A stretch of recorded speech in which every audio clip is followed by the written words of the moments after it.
Hello guys, welcome back to another day of racing. Alright, so this one has to be done in two parts, yeah? So Le Mans has like typically longer lap times. We're looking at like 3.5 minutes in these hypercars. So I'm going to have to do a part 1 today and then a part 2 tomorrow. So I'll probably spend about 2.5 hours tonight. Hey Hugo, how are you, brother? Good to see you. Yeah, it's probably 2.5 hours today to get the baseline done and then like round it off tomorrow. I mean, if we're lucky, we might get it done tonight. I don't know. Like when we did the Fuji one, it was more or less done in the first hour. It only took me about, I think it was like 60 laps to get that one done. And then after that, I spent like 2 hours trying to get 2 more 10s and I just failed. It was horrible.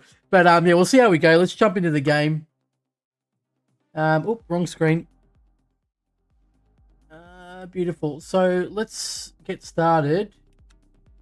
I should have the session ready to go with all the weather and everything. Yes. Let's make this BMW. God help me today. I have to drive that Alpine car around here and try and get good lap times with it, because that won't be happening. Yeah, good. Let me just make sure I did the weather properly. Yeah, that looks good, I think. As long as it's around 30, 32, that's what you want to... That's how you want to test things, usually. Cool, let's jump in. And see how we go. So, we should have all the other stuff ready as well, all the overlays. I think they should work.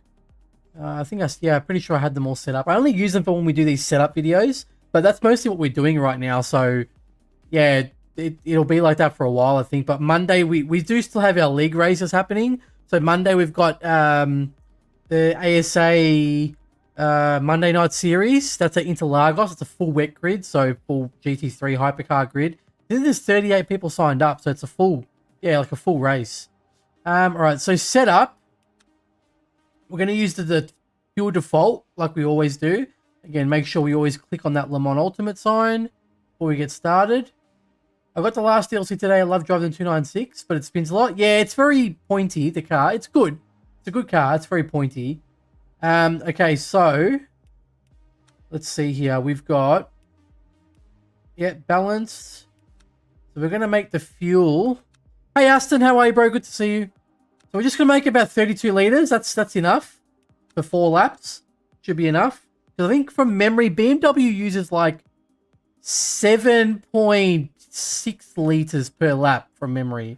And that's when you're pushing. So it's pretty good on the fuel compared to some car. Like I remember... Pretty sure Porsche uses like 8 liters and like Caddy uses like more than 8 liters. So something ridiculous. Like it's pretty stupid how much fuel they use. So we're going to leave everything the way it is. And then we'll do our little track walk where I'll show you where the braking points are and everything. Then we can see it's not optimal here. But yeah, we'll go through it. Okay, so let's quickly do the old pit walk. Okay, so just get out of the pits first and I'll just walk you through it. It's a long track, so I'll just have to get started now basically rather than do one warm-up lap. So when you're coming up the main straight, you should be 6th gear. Should be off, 6th gear I think it is, right? So I'll try and reverse the car for you without getting a disqualifier. I was testing Caddy. 9 liters per lap of fuel. Holy crap. So, look, you'll be in 5th gear, maybe 6th gear. You'll come around, and your first braking point... Is this in 30? Is the stream in 60 or 30, guys? Just let me know. Your first braking point is basically as this straightens out, as the curb straightens out. So, you'll turn in, right, from wherever. Let me just try and get the car back straight here before I get a DQ. So you turn in, and as soon as you reach kind of there where the curb stops bending, it's straight on the brakes, yeah? Like down to 3rd or 2nd gear. Depends what you feel more comfortable with. Some cars better in 3rd gear for the corner, others do 2nd. Looks like 60, thanks Hugo. Alright, sweet. So you're going hard on the brakes into 3rd or 2nd gear, whatever. Right, so you'll be about 2nd gear by the time you get here. You turn into the corner. You don't want to touch, like, see where that little flag is? You don't want to touch that, the white card with the stripe. You can touch the curb, but not too much. Like, I'd say get your left wheel kind of on that sausage curb, but you kind of want it to be about there, like something like that, right? And then you'll be in second. You kind of give it a bit of throttle, right? Then you lift or half lift like that. So, to explain it again. So you give it a bit of, you'll be in second gear. You give it a bit of throttle, then you kind of go half, and then you go in again, and then you come out. And you should be in third gear by then, right? This is the hypercar, mate. We're not talking about the McLaren. But then you should be in fifth gear by the time you get here, and your braking point is about where it kind of straightens up again. Same thing as like turn 1, maybe a bit later, just depends. To start off with, I'd say as the track kind of straightens out, yeah? So let me just go a bit more. So you're turning in. I've got a DQ, but it's fine. I'll just restart the session. You turn in, and it's as the car straightens up. You go down into... You can go fourth if you feel confident. Depends on the car again.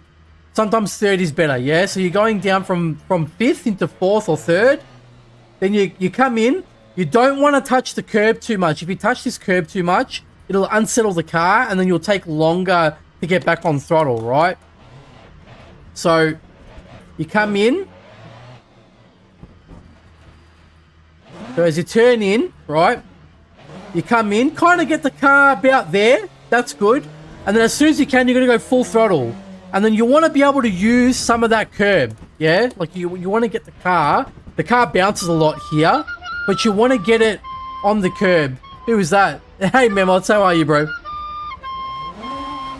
So when you come around, you do want to use some of that curb to kind of open the corner up, because if you avoid it, it becomes very narrow. So you can go over it, right? Not too much, though. When I actually do the lap, you'll see what I mean. So then you should be in about fourth. You should go up to fifth gear. And then your next braking point is... It should be just... I've got to kind of look at it. It's as the curb changes, kind of. There's like a depth... Like, there's like a change in the curbing on the left there, right? It's about... here. I'd say it's about there. When you reach that curb, it kind of just... If it looks like the visuals have changed on it, but it's kind of... It looks different. Like, you can see that the color... It kind of looks like the ripples are different. Again, it's a hard one, but when you do it, you kind of get used to it. But it's about here, right? And you'll be in fifth. You just want to tap the brakes. Don't go down. And then you want to go in. The track limits are really strict here. So you don't want to touch those sausage curbs, because that'll invalidate the lap. Again, it's very tricky. But you come across, and you can get the car over... But not too much. When I do the lap, you'll see what I mean. You can't get the car over too much, because then that's going to obviously invalidate the lap as well, yeah? So then you'll be in fifth gear, and we're going down the straight. You should get up to seventh gear. But we'll just get a bit of a wriggle on here. Now your next braking... Now the most important thing here is never ever go in the middle of the track. Don't do this. Because what happens is the car bottoms out, because the track kind of like goes in the middle. It kind of meets the road, and then like that. And then if you put the car in the middle of the road like that, it'll bottom out a lot. So it's important when you're on here is to pick a side. Just left or right. Never go in the middle, because you'll lose time just from driving in the middle of the track like that, right? So, we'll be in seventh gear.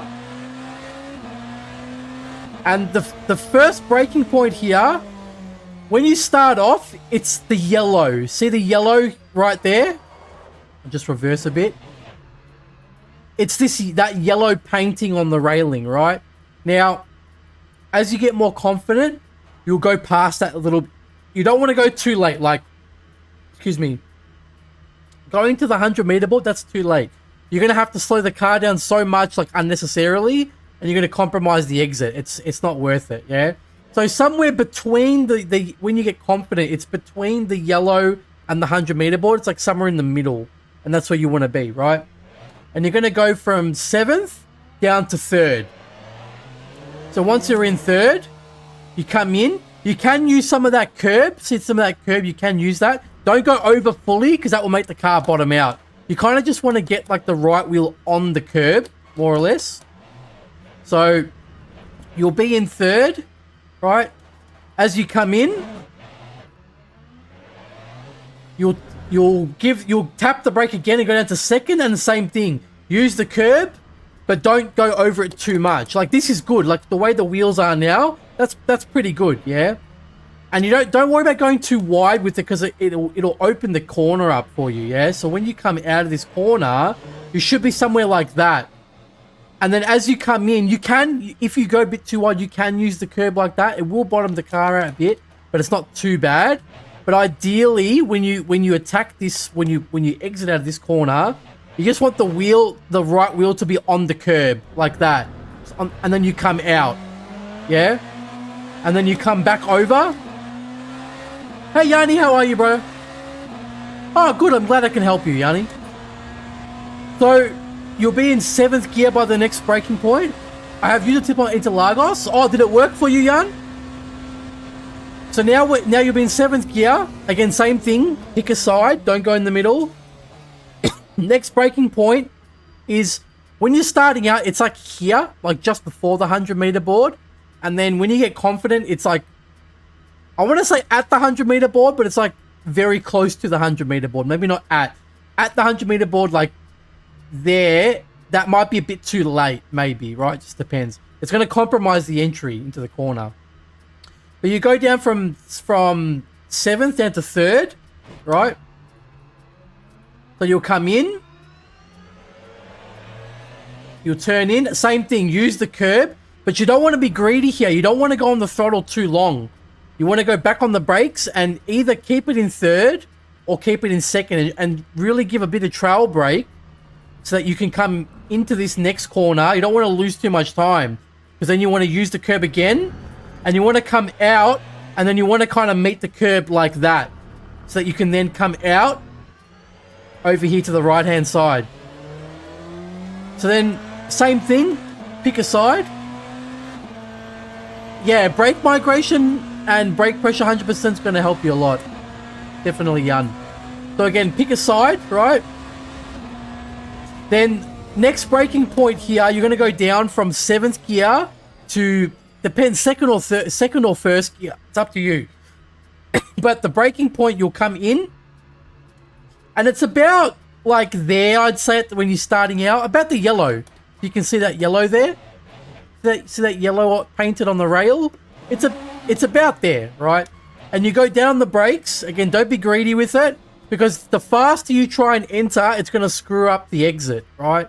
You want to get down to 2nd or 1st, whatever you feel comfortable with. Some cars use 2nd, some cars use 1st, yeah? You come across and then in. And you want to cut across a little bit like that. Like you want to get the wheel over the curb because then it's going to open it. Don't touch the bollard.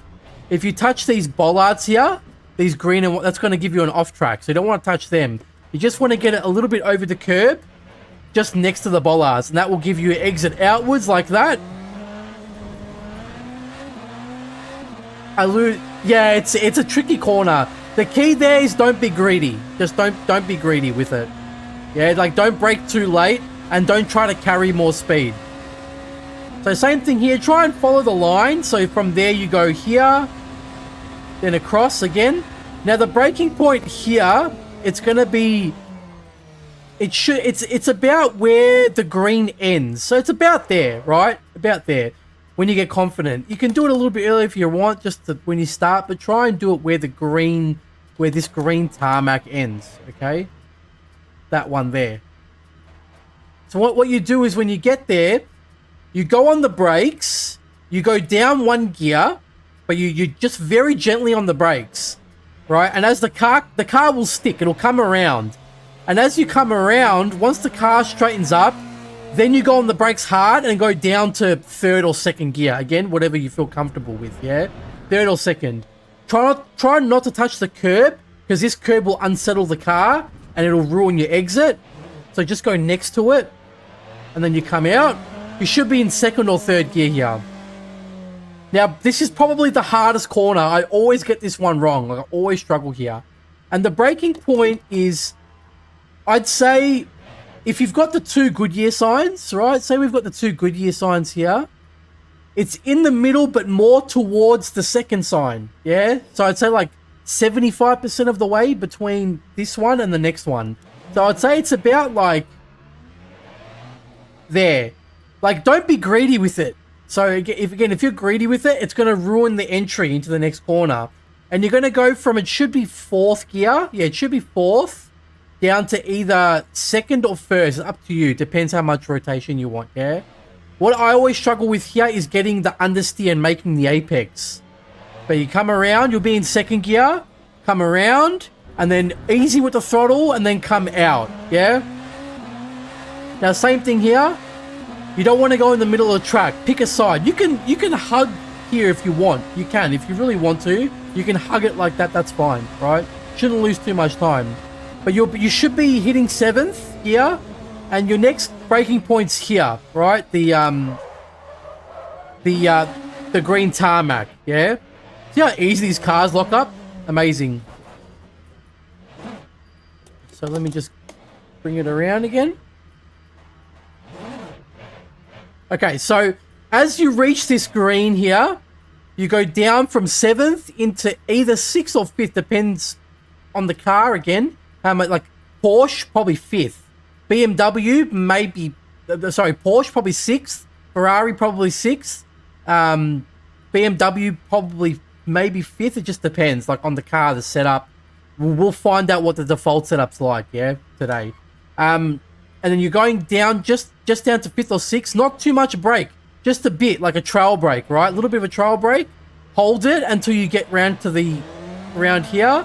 Then you go back on the throttle when you can. If you go out here too much, it's okay. You can get the car over. Just be really aggressive with the turning here. But you want to do this flat. This is all flat. So as you turn in here, this is also flat. So when you come around, again, this you can if you want lift slight, like it's not like a full lift. It's like a half throttle. Lucas, thank you so much for the follow. Appreciate that, brother. It's like a half throttle if you want, but sometimes you can do a lift.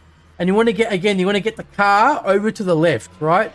Hello, Christian. Good to see you, my friend. You want to get the car over to the left. Then as you come around here, the braking point, from doing it slowly, it's hard to remember. I'm pretty sure it's that white line there. See that white line on the right there, the one going across? It's that white line. And you want to go from, if you're in 6th gear, go down to 5th, right? And again, you want to kind of trail brake it, and you just let it coast here. And then as soon as you can, you go back on the throttle, right? And then you got to hang it really hard to the right.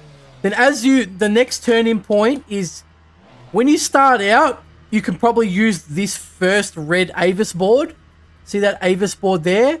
You turn in to the corner. When you get confident, you use the off-road, which is the road going off like that. Hey, Melondi, how are you, my friend? And you should be in 5th still. Don't go down to 4th. And it's a lift, right? It's a lift and a turn in, and you want to get it like that. So you can use the curb. If you use the sausage curb, it should be okay from memory. You might get off track depending on how much you use. It's very tight, right? Yeah, you don't brake here. You lift. You just lift. What's the most comfortable car for beginners? Most comfortable car for LMH is Ferrari, and Hypercar, I would say now either BMW or Cadillac. Cadillac is very good now. So you'll come across, right? You'll be full throttle as soon as you're ready, and you come across like that, right? And you should be in 5th going up to 6th gear. Now there, just try and keep it straight like that. Now this is probably the corner where you're going to gain or lose so much time, because so many people, they take it too slow and they lose so much lap time here, right? You've got to really be brave and throw the car into this corner. And the braking point is about, I'd say, so the pit entry starts there, right? Like the dotted line for the pit entry. It's about halfway, I'd say. Like halfway, maybe more towards the curb. As you get confident, depending on the setup, you can go quite close to the curb there. So about there, when the game here does, you see there's a bit of an elevation on that curb. If you get the car too much here, it will make your car like slide forward uncontrollably into the pits. It'll basically force you to pit, right? So you can't put too much of the car there. It's like the right side wheel and that's it basically. You can't put too much. Otherwise the car will slide forwards into the pits. So you'll go down to third. Oh, is it third or fourth? When I do the lap, I remember. I think it's fourth. Yeah, it's fourth. Yeah, so you come in fourth gear, right? You throw the car in. You can touch this curb. Don't use too much throttle here. It's better to carry more speed, I've found, and not have to use the throttle. As you come into this corner, you'll downshift the third, just this downshift, and then it'll give you the rotation you need to then go in here. You'll come out a bit wide, right? Come in, you'll still be in third. Don't be too greedy. Tap the brake into second. You can use that curb, but not too much. And then, again, I've found that some people, they see that red sausage curb, they carry lots of speed through there, and they go over the curb, and then wait till the car's over the curb, then they put the throttle down, and that seems to be okay. But I tend to avoid it, because I'm still not comfortable with it, because sometimes what happens is, if you go on the curb, and you put the throttle, when you exit, the car will spin. Like, instantly. It's really frustrating. It happens right in front of the finish line. It's so annoying. So I tend to avoid it, because I still haven't kind of figured it out properly. But I know a lot of people, they do carry a lot of speed over it, but then they don't go on the throttle till they've cleared the curb. Whereas I usually just kind of try to avoid it and just go on the throttle onto the exit. You'll end up using the green. That's good. Use the green, and then the lap is done. And then for the first corner, because I couldn't show you before, you bring the car all the way over like this, like use all the track. And then once you get to this second white line, so there's two lines there, right? I'll just reverse it to show you. So you got that first one there, and then this one here. So when you pass this first line, get ready to turn in. And as you approach this second line, that's when you turn in. That's like your cue to turn in. And then as the straightens up, then you go on the brakes. So let me just reset the session, because I've got to do a DQ here. But that's the lap, and it'll make more sense as well when you're actually driving it, right? So let me just quit the main menu and restart this.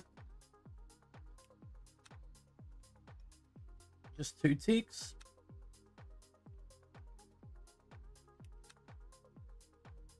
Okay, beautiful. So yeah, we're gonna use the full default setup with no changes first. It's gonna drive like crap. Like they've always felt like crap for me now, with just with no changes. And then we'll make the tweaks like we said, and then you'll see how the lap time drops. On average, it's been like at least 1 second time gained from the changes that we make in the electronics always. So it's been really good. Okay, so let's do the setup thing again. Let's see. So we go, make sure we click the Le Mans Ultimate symbol for the default. Then we go setup, and let's just put 32 liters of fuel should be fine. It's enough for about 4 laps. And 4 laps is enough. We're just going to use medium here, because in most situations at Le Mans, you will use medium tires.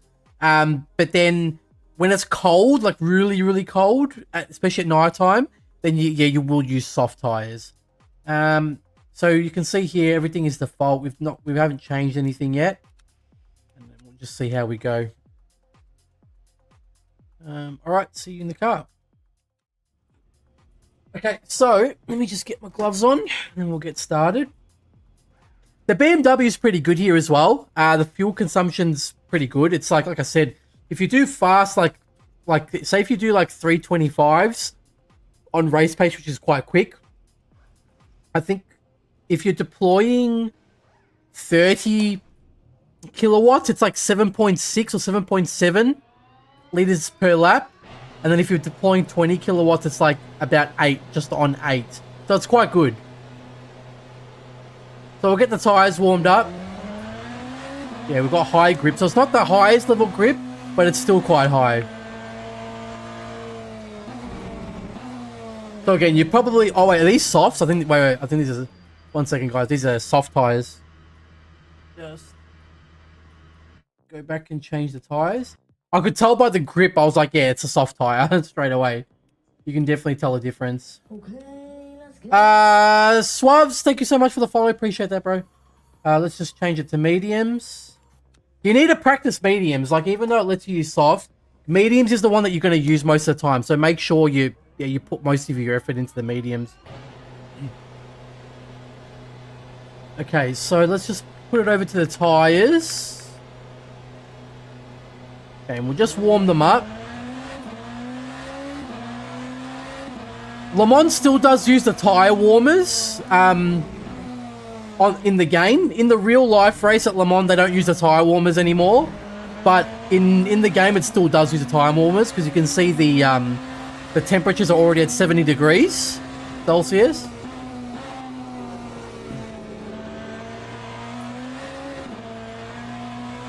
So again, we'll just get these. They shouldn't take too much to get warmed up. Should be pretty good. So we'll just drain the battery a little bit. What's the best grip practice? For lap time, saturated, but I would go with high most of the time. That's the most realistic, I'd say. So yeah, about the 200 meter board. Down to third. Down to second. Back on the throttle. Yeah, I'm getting a few frame rate issues today for some reason. I don't know why the frame rate is so inconsistent in this game at the moment. One day I'll be getting, you know, like, I capped 118. I've actually lowered my graphics and I'm getting 90 at the moment. Doesn't make any sense to me. Again, don't be greedy here, because you want the car to rotate like that for you, and then you go back on the throttle. It looks okay on the stream though, so that's fine.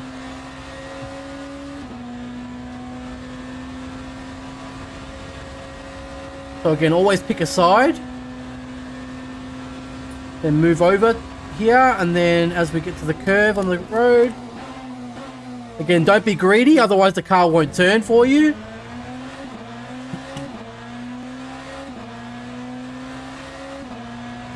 Yeah, I'm getting like, yeah, it's really struggling with the FPS.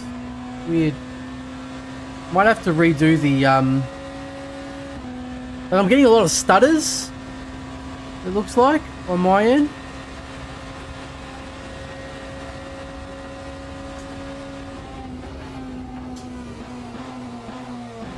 Again, don't be greedy, otherwise the car won't rotate.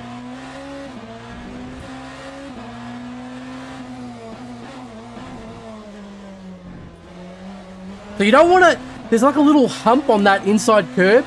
You don't want to touch that one. The default setup, it's okay, but it needs changes for sure. The tires are still cold though. So that little hump there, it's going to slow the car down, so you don't want to touch that.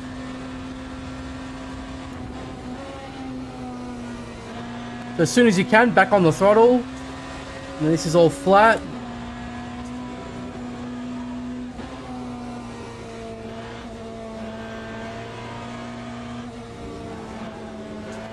Missed the apex completely there. The turn-in point's everything there. If you get the turn-in point wrong, it's all over. You got nothing. Put the battery deployment down.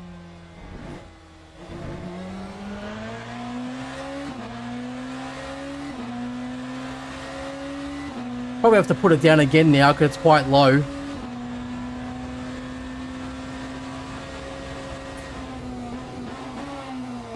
Yeah, if you're gonna use second, just go second. Just do it.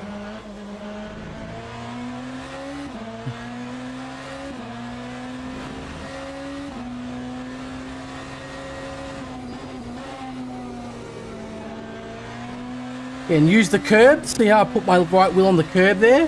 Hey Paulo, how are you, brother? Good to see you. There we go. So you can get half the car over that curb and you won't get an off track for it, yeah?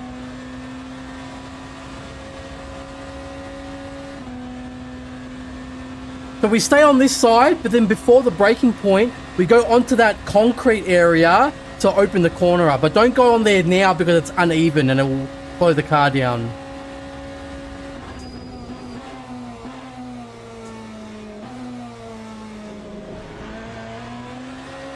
The car rotates alright actually, it's not too bad. It's 10 PM right now, Paolo. Yeah, it's quite late. I finished work, I came home and I got on the sim straight away to do this for you guys. So again, let's go to the 100-meter board.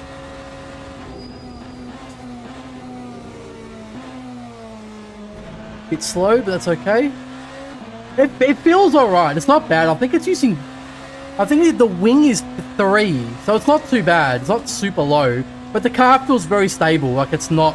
You're not going to crash in this. I highly doubt it. Like you're not going to... Yeah, you're not going to have a hard time with this car here.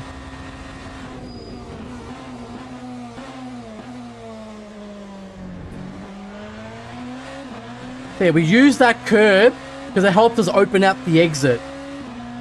But we don't want to touch the curb on the outside because it's too uneven. It's very bumpy.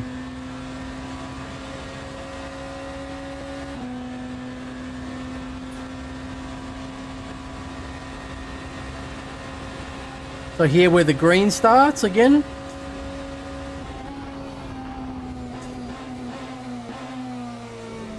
Very easy car to drive. Yeah, really good. Like, I did not feel like I was going to die in that corner at all. Like, it felt very easy to drive. It doesn't feel too bad, this default setup. I'll try and push it now, and we'll see how it goes. Oops. But yeah, it feels pretty good.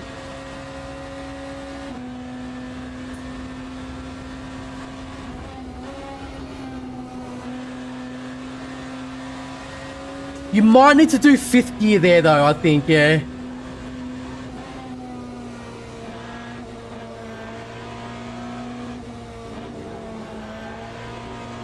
A little bit better. Hey, Carl, no problem, bro. Glad they can help you. Hope you're doing well. Thank you for tuning in.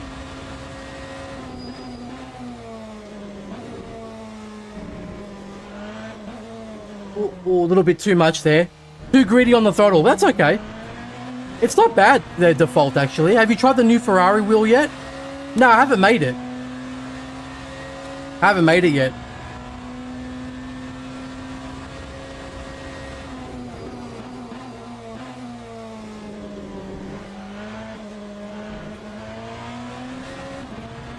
Mate, my frames are so bad. I don't know, I have so much stuttering. Like, I have a 4090, dude, okay? This shouldn't be a problem with this GPU. Oh, a bit too much there. That'll be an off track. Yeah, it's an off track. Have we got 2? Yeah, we got 1 more lap worth of fuel. Should be able to just make this 20 now. I think, so lap time wise...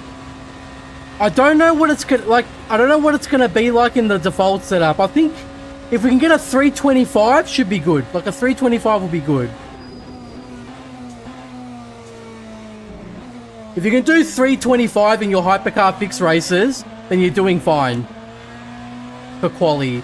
And then in the race, like a 326, I'd say is really good, and then like 327 is like average. It shouldn't... My CPU, I don't think it's being utilized that much.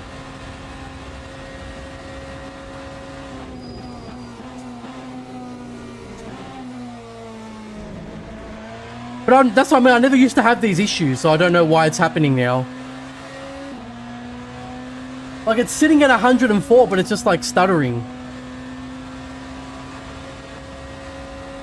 Because my CPU's a 14900K.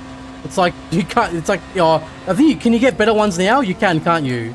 You can get 1500 series now, but yeah, 14900K is a good CPU. You shouldn't have any issues with it.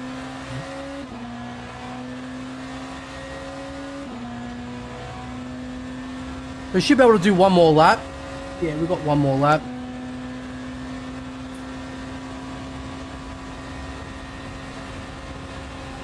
I've got a couple things running in the background, but it shouldn't be too much.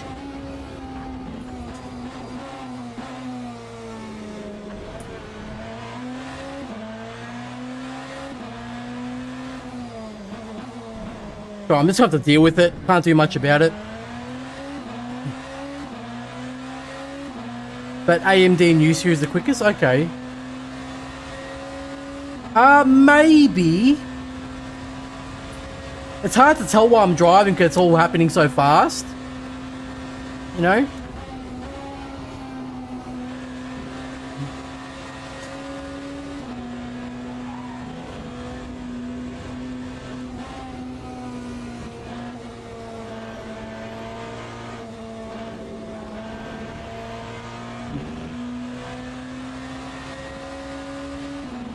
Since I'm part of the dev team, hey, no problem, Paolo. I'm always happy to help.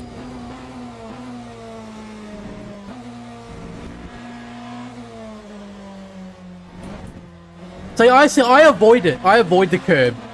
I don't touch the red thing. So let's see. I'll see what I can do.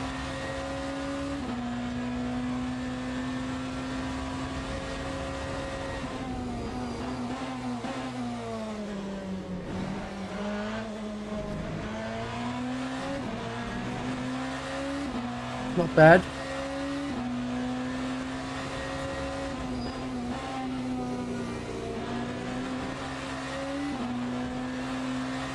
I'll just concentrate on this lap quickly, guys. It's actually not bad. Like, not gonna lie, it's quite good. Just gonna fix the braking pressure up, like the pedal force and the migration and stuff, and it should be pretty good, I think.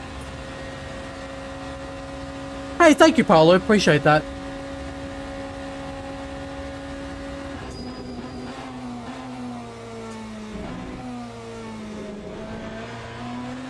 See how we just touch the curb, like we just get the wheel on the slanted part of the curb, but we don't go over because that's gonna make the car bottom out.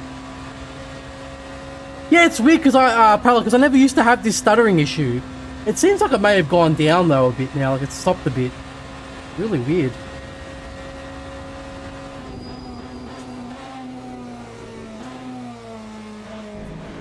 Got a bit of, I think I lost time there. I definitely lost time there because I got too much understeer. That's okay, doesn't matter. This is just our reference lap anyways. I had to reset my 3D settings and that fix it. Okay, yeah, alright. I have to have a look at it then.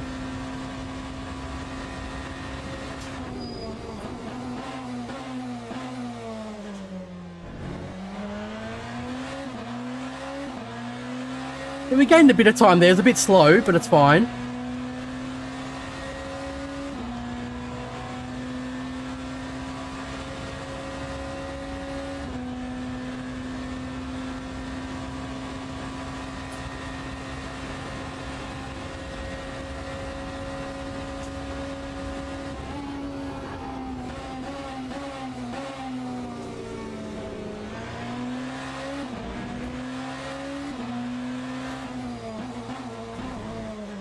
Oh, understeer. Yeah, we lost time there. That would have been about a second over, but it's okay. I braked a little bit too late, got understeer. Hey Jack, how are you? Good to see you, brother.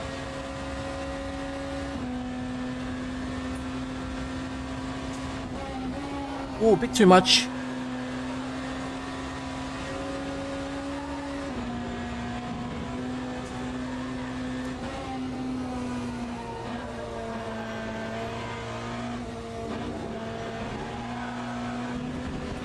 Off track. That's okay though.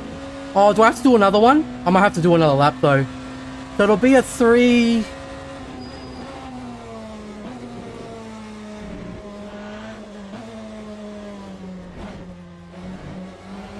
.6 seconds.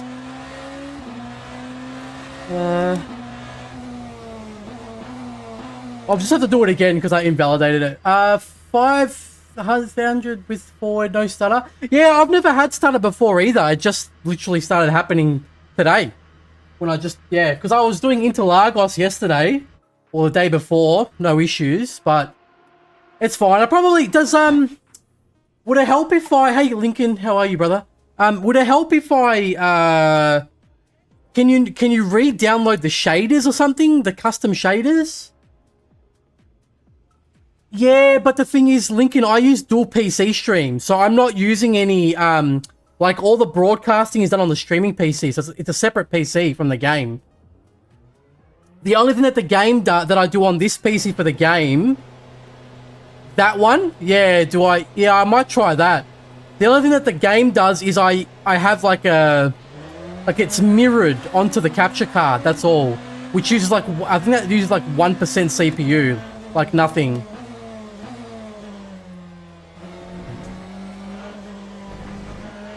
So what's the, so 1.6, that would have been a what?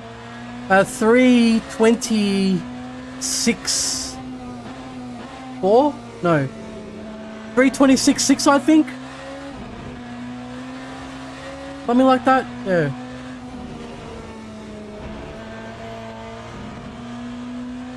Yeah, dual PC is good because it takes off the load off the PC, the gaming PC, from all the streaming stuff.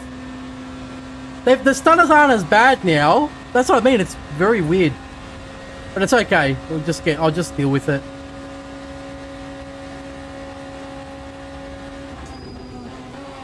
So again, we're just doing our reference lap here. So just full default setup, no changes, like fixed setup, no changes. And then we'll start putting in the all the changes slowly, and you'll see how the lap time goes down. What I have a 4090 RTX 4090. It's the MSI Supreme one. It's like their most expensive, like their high end one. Supreme Trio or something like that. I can't remember the full name of it. And the processor is i9 14900K. It's not so bad now. Like the stuttering's like, I don't know. That's what I mean. It's just weird.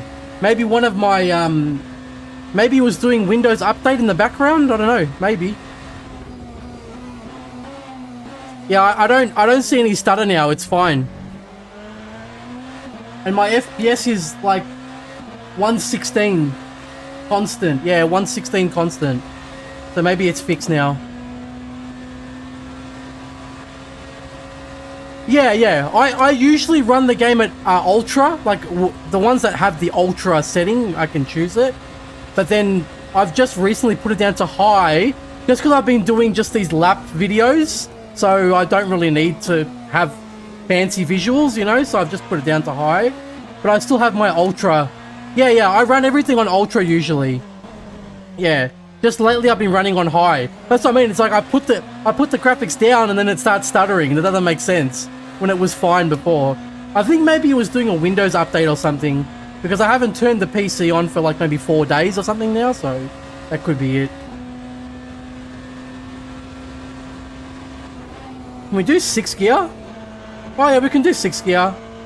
The revs are a bit low in 6 gear. But we'll see. I'll try 6 gear when the tires are warmer, then we'll just see what happens.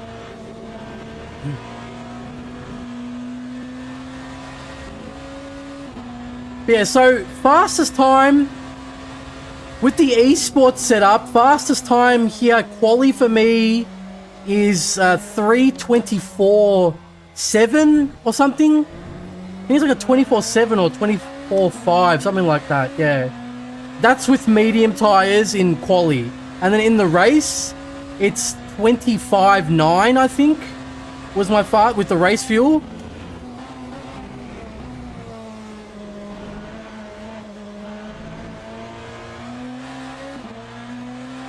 So I'll push on the next lap.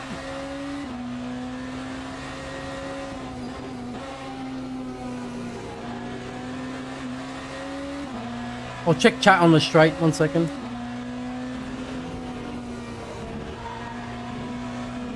You might have to allocate background apps to the efficiency core. Ah, okay. Because what am I using? I'm using OBS just to mirror. Like I just did right click and then screen project or whatever onto the streaming piece, onto the capture card. I'm using Coach Dave Delta. I'm using Race Labs. And that's it.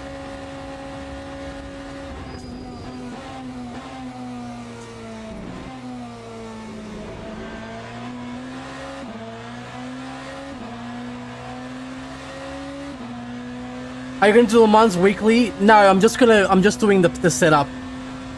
I'm using 11.7 and I was experiencing some stutters some time ago, but I selected vertical sync to video. Okay, okay. Alright, have a look at that. Because I'm using windowed mode at the moment, but I can't remember which. I'm pretty sure it's video. Yeah, I'm pretty sure it's windowed mode I'm using as well. And it's at video, I think. Delete the dynamic cache file, okay.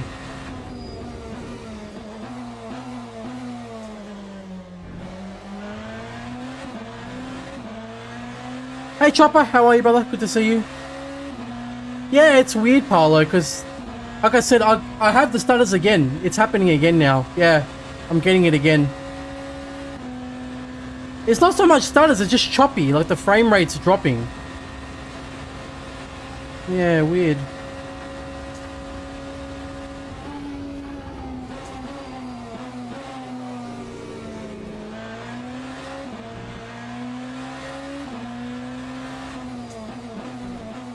A bit too late on the brakes. Use full screen instead of window. Really? Okay. I thought they said to use, not to use. I thought they were saying that window was better than full screen. That's what I thought people were saying. Can we do 6? 6 is good, but you go on the throttle a bit later, but you carry more speed, so I don't know, it could be worth it.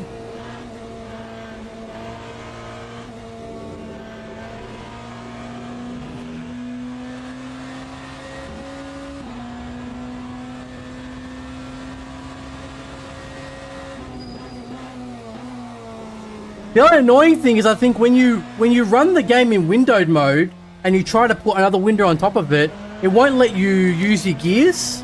Like you can't. Not really? Okay. Yeah, it won't let you upshift or downshift.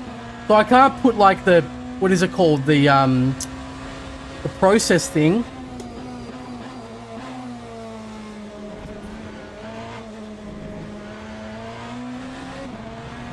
The, what is it called? Task manager to see. A bit too much.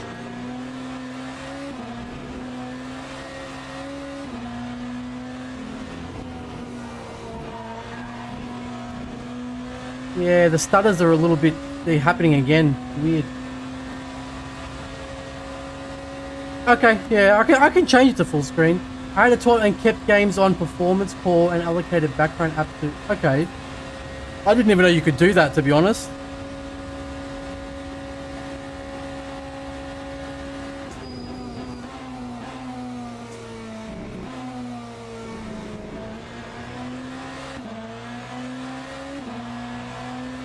How do you even do that? What program do you have to use to do that?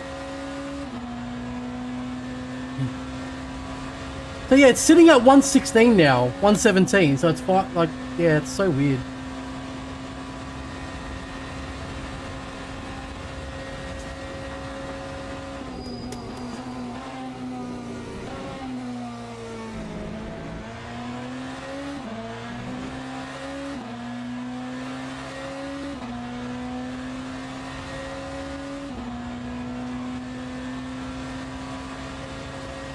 Yeah, okay. I usually have them all minimum. Well, the Fanatec app, I have it closed. Once I set the profile, I close it. It's too slow. Like we lost time. It's fine. We just lost a bit of time there, that's all.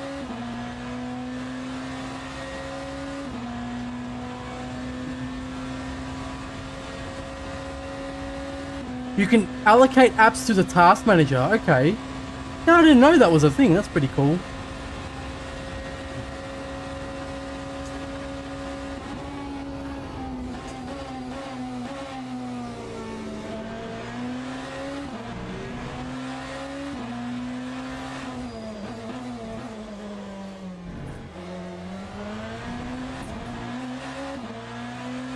It's okay. Bit late on the brakes again.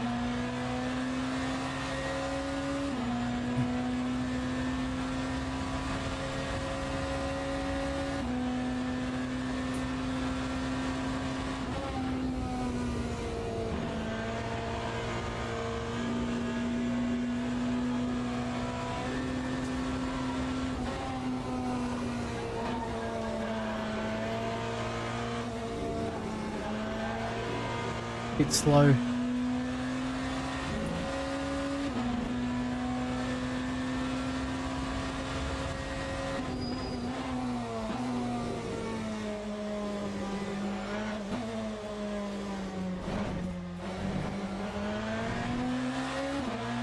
We can do one more lap, I think. Yeah, one more lap.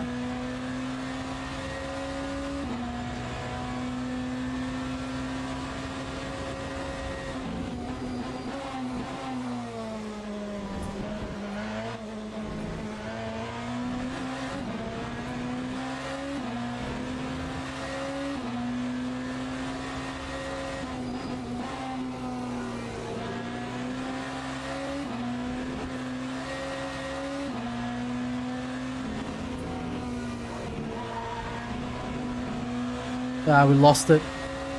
Bit of time. Hey Ed, how are you? Good to see you.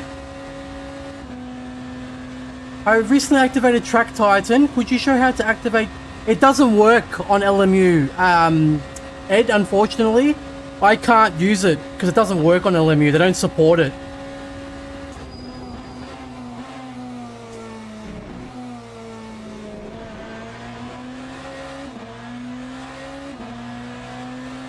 I'm currently using the Coach Dave app because that's the only one that works on LMU right now. Hey John, how are you, bro? Good to see you.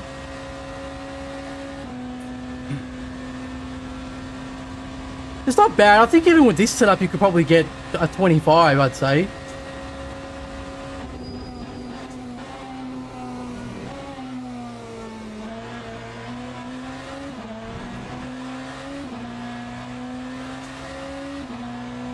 And stutters again. See, it's so random. The stutters just start happening randomly.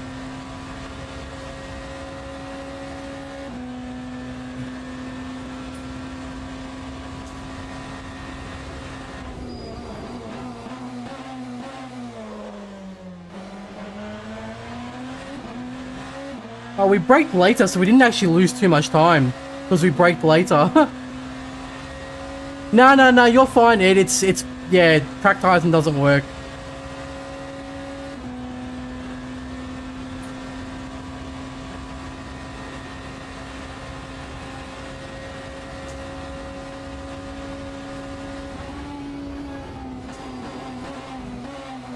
Too much. I think we lost the time there. Yeah, we lost it all. That's okay though.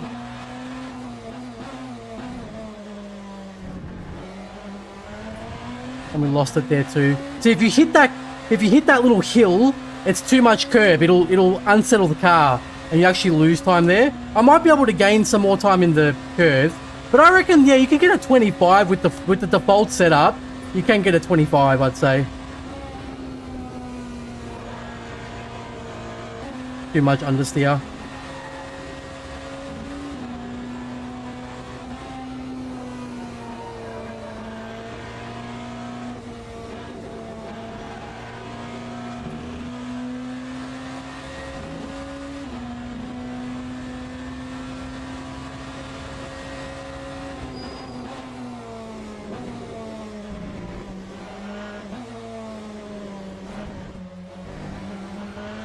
See how much time? Nearly 3/10 from that chicane because I just took it faster. That's what I'm saying. There's so much time to gain and lose there. All right, that's our reference time, right? So that's default setup. No changes, nothing. It's just purely default, right? So let me just exit this because I'll look at my processes. Let me see what process I got running here. Just go here. Go live. So I've got what? I've got the game. I've got OBS, which is just running the projection. I've got Race Labs, Coach Dave Delta. Oh, I could close Discord maybe. I actually forgot to close that. Let me see. Can I close that?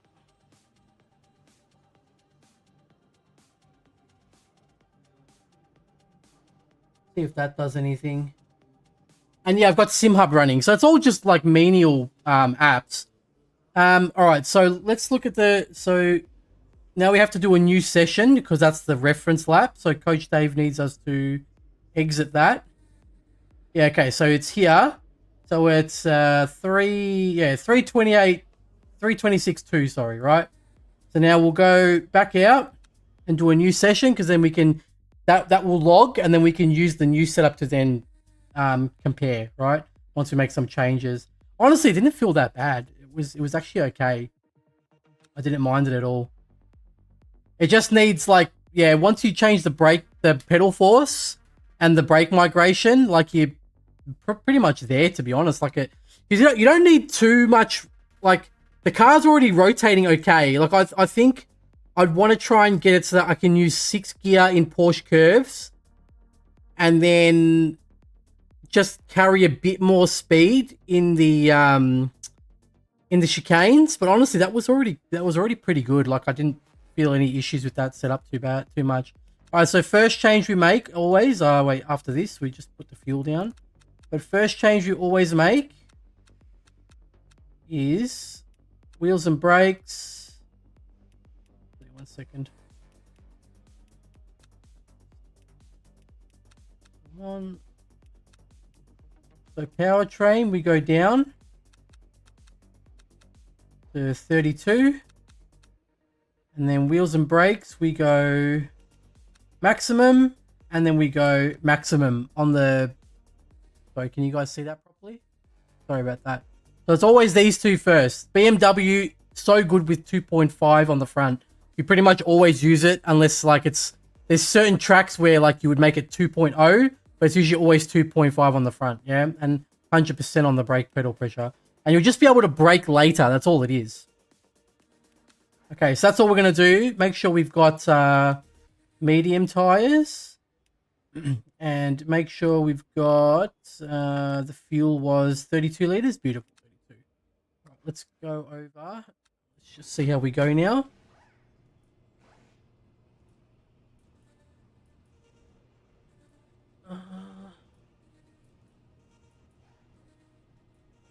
Okay. See, it was choppy, and I found it's always when you turn. Like when you turn, that's when like the choppiness is visible. But when you're going dead straight, not turning, it's fine. Is there a downside of using? Well, the more to the front that the brake migration is, just the more that you'll heat up the front tires, which equates to more wear on the front, right? But from testing, it's irrelevant in this car. This car is really good with 2.5 on the front. All the cars are different. It just depends.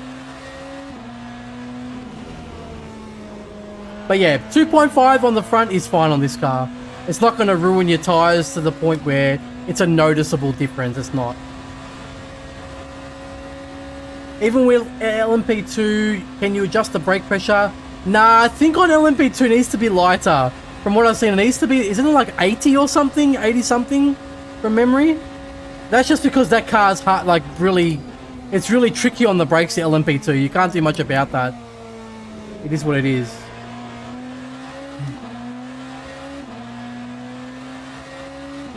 Yeah, so I'm sitting at 100 FPS at the moment.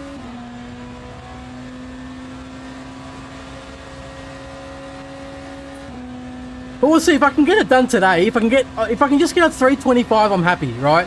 325 is very good in Hypercar fixed. If you're just, you know, if you're just an average driver, you're going to be fine with a 325 in quali. It's absolutely fine. And if you do 326 with the race fuel, then you're good. You'll be up the front.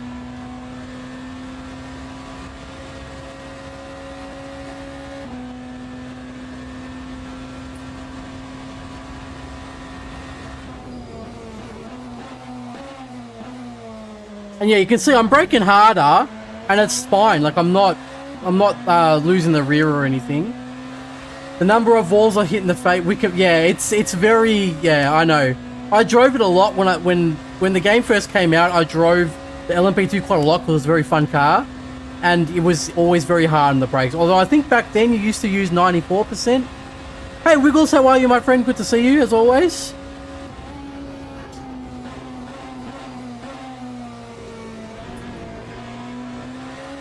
But we're probably going to gain some more time in that corner because our brake pedal force, or whatever it was called, is higher now. 30, yeah, 32. So we'll just put it at 20 now. So it just drains normally.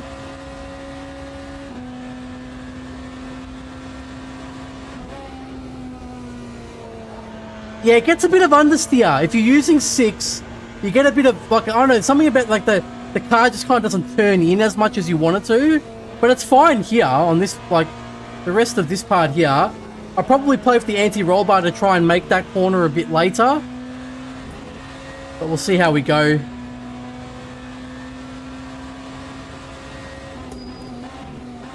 Ooh, a bit too much.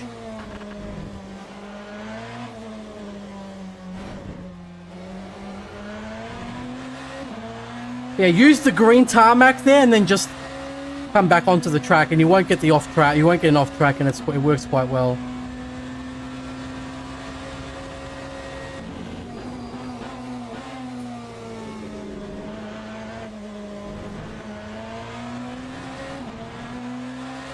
I'll check that message on the straight.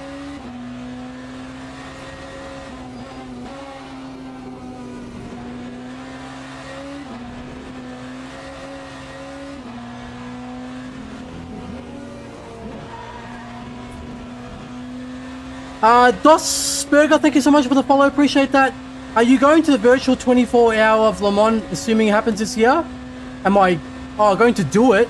I'll try. I don't think it's going to happen this year. I got a feeling it'll be next year, to be honest with you. But yeah, I'll try.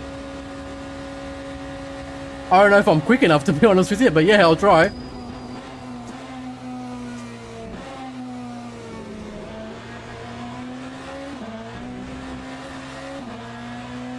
Yeah, tires actually pretty good now. Let's have a look. Yeah, they're actually a bit on the warm side if you look at it, because we've got 92 on the front left there, and then yeah, not too bad.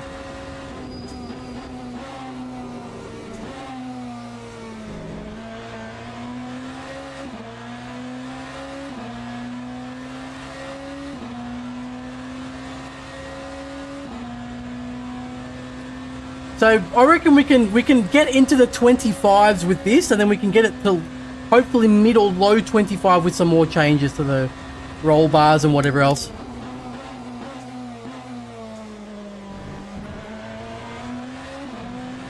That was a little bit too much. If you find it easy to get the car turned in, you've slowed down too much. It needs to be basically you turn the car in, you're just getting it into the curb there, and that's how you know you're doing it fast enough.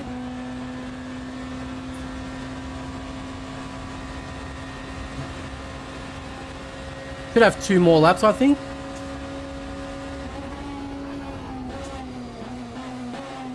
Bit too much.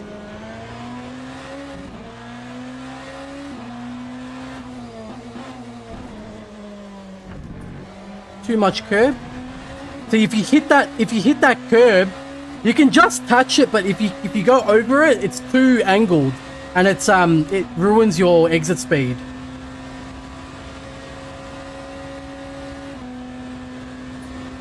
Let me see, can we do? Yeah, you can do it. You can do 6 gear.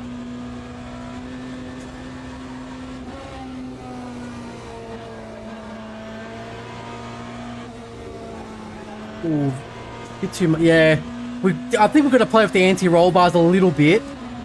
It's just not kind of rotating how I want it to.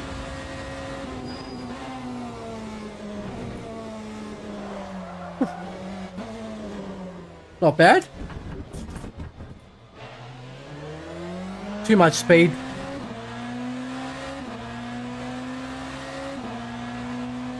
That's okay though, that's what we're here for now.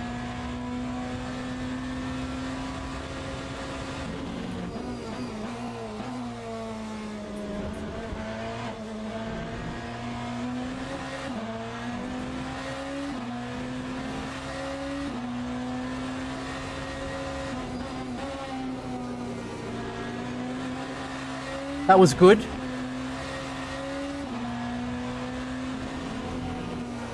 Bit of understeer there though. But we lost time. But it feels okay. What's the temperature here actually? Yeah, it gets pretty, like the tires get pretty toasty because it's 31 degrees, which is fine. That's good for mediums. But the yeah, the front left's a little toasty.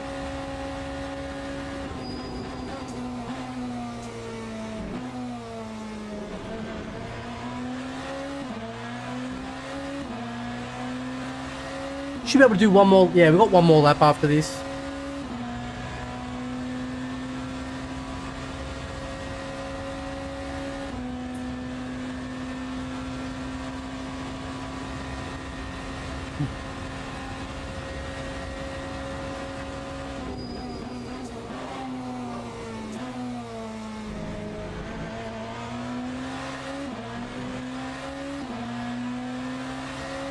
And yeah, like you can see, I'm going hard on the brakes, and there's no issues. Like I'm not having issues with the fronts locking up or anything. If the brake migration is too much to the front, you'll know if it's too much because the fronts will start locking up in the heavy braking zone.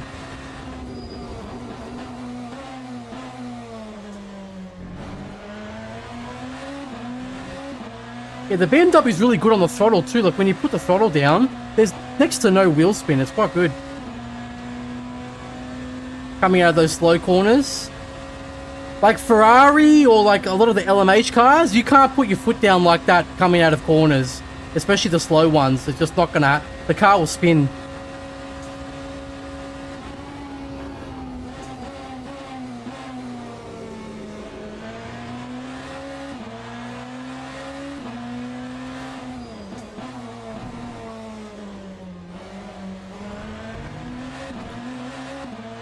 Bit too much understeer. I think the braking point was fine there, but I gotta go a little bit hard on the brakes. Because the car didn't slow down enough.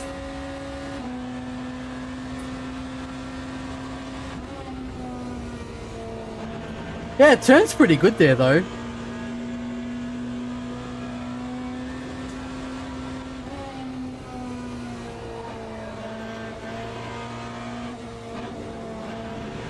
Better.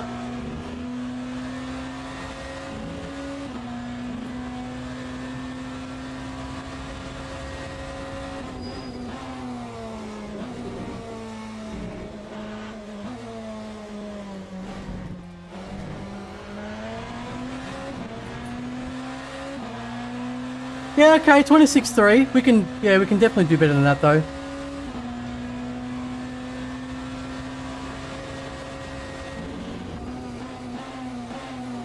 I got understeer through there.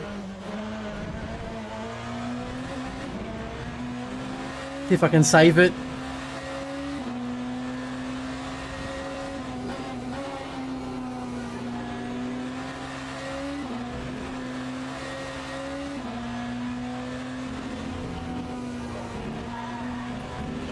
Off track? Yeah, it's off track. There's a lot of time to gain there though, because we screwed up. All right, let's just reset the car. So this is already good. Just by making 2 clicks, the car's definitely much better already. Let's try it again. Like we missed the apex on like Tetra Rouge in that lap. We started off like, what was it, like 1.5 tenths slower from the, like there's already 3 tenths there in not even in one sector. So it's, yeah, it's definitely faster.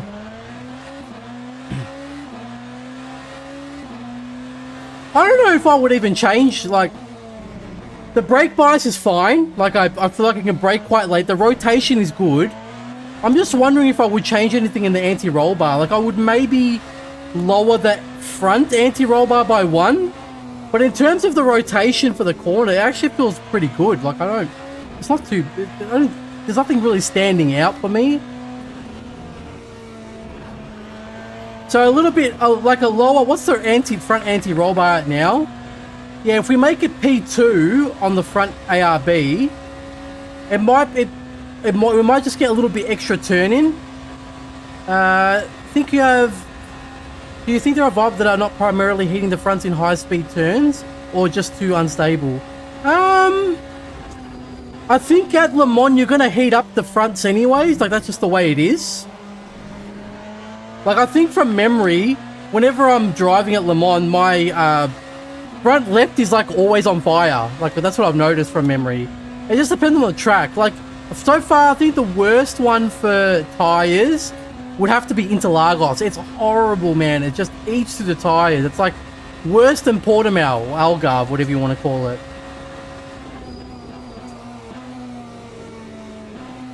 But look, if a certain tire is heating up too much and you think that it's affecting the performance, just make that, if it's just one tire, just make that one tire a hard tire if it's getting too hot. That's absolutely fine. There's nothing wrong with doing that. Because the tires, like, you might get a little less pace from each compound, but the reason why you pick a tire here is more for the temperature, right? If it's getting too hot, then you just put a harder compound. Yeah, but you can't escape it. Like, there'll be sometimes we'll be on a track, like Interlagos is known for this. Like, it's hard to get the tires up to temp. Like, they're always too cold, you know, on Interlagos. So every track just has its quirk, and you just have to work around it. That's all. But like I showed in that test we did, it's not a bad thing to, like, if the tires are cold, it's not as bad as if they're too hot. Like, if the tires are under that optimal temperature, you'll still get a consistent lap time, right? But it's when you go too high over, that's when everything becomes very inconsistent.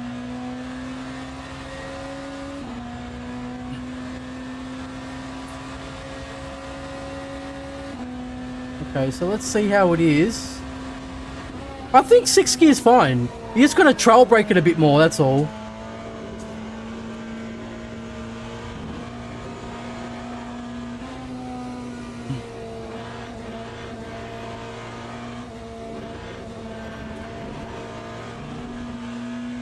Yeah, no problem, Gary.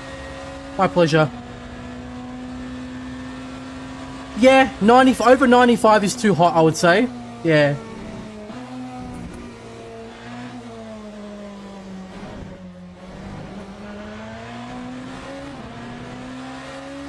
Okay, let's see how we go. The deltas, that's really good. The delta's already gone up, so our exit was better.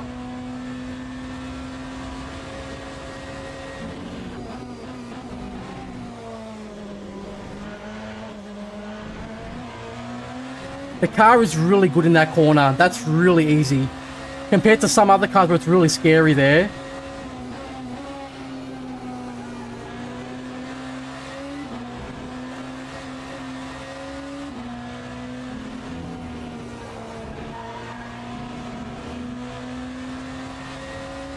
So sector 1 was slower because I screwed up on that left-hander. Got too much understeer, but we're still 2/10 up already. That's what I'm saying. Look, it's 3/10 up already from one sector.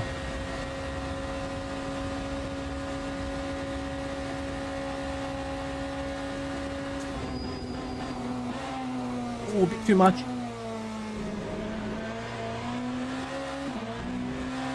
Oh, I gained time actually. Yeah, I gained time. A little bit of time. Even though I braked way too late there, missed it, but yeah, I actually evened out. More or less, yeah. Although I think we had a bit less fuel too on that faster lap.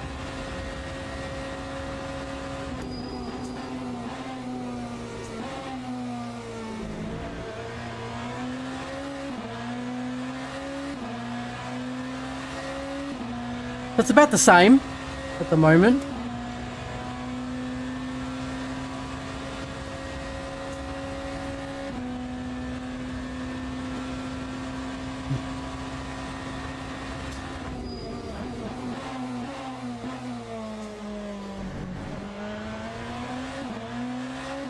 See, it said that we took the corner better, like the entry was better, but then the delta's still about the same. So we must have done it pretty good in the first place. Or probably should have braked a bit later, maybe? I may have braked a little too early on it.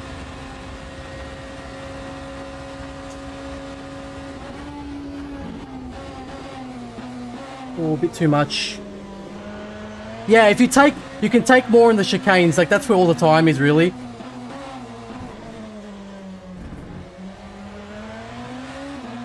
And we gained a lot of time there. Yeah, the exit's really important in those two hairpins.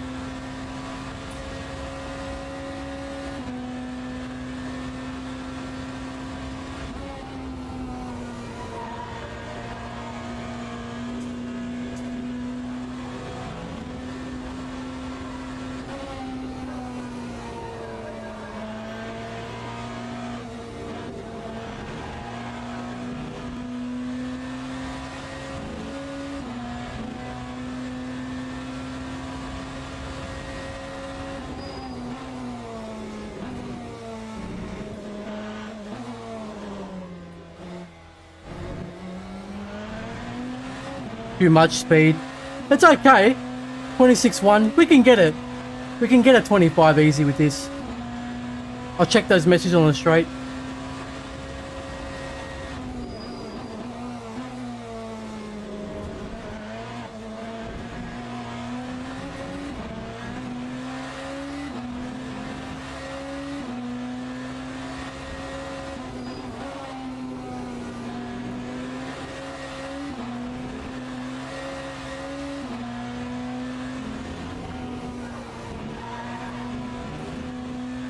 No, that was good. That was really good.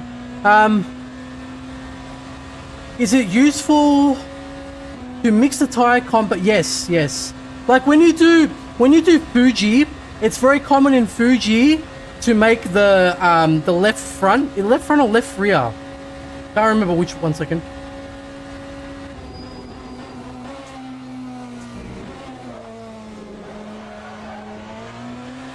So left, it's either the left front or left rear. It's very common to make it a hard tire because of that turn 5, you know, the long right-hander. The tires always get hot there. So it's very common for people to make that a hard tire.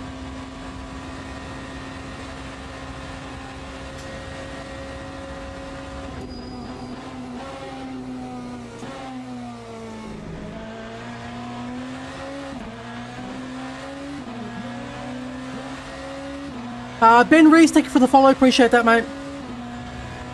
Yeah, we already lost a bit of time in this anyway, so yeah, it's good.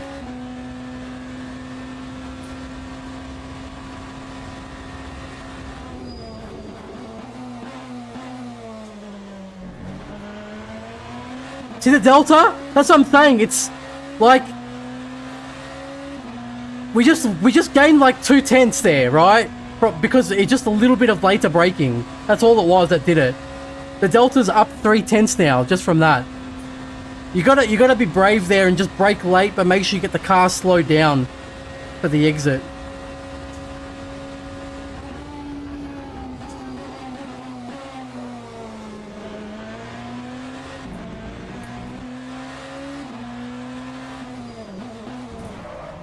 Too much.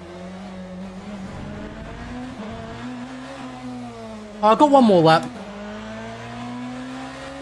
Just put the battery up. That was like, what? That was 4/10 already, you know what I mean? So there's already so much time to gain. But I braked a bit too late on the, that corner there.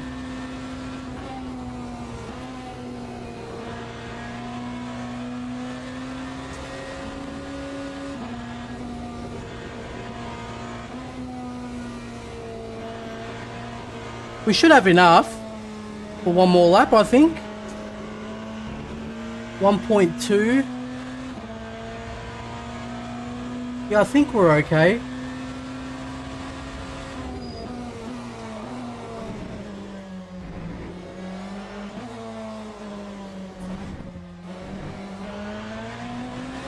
There we go. But the tires are already quite hot though.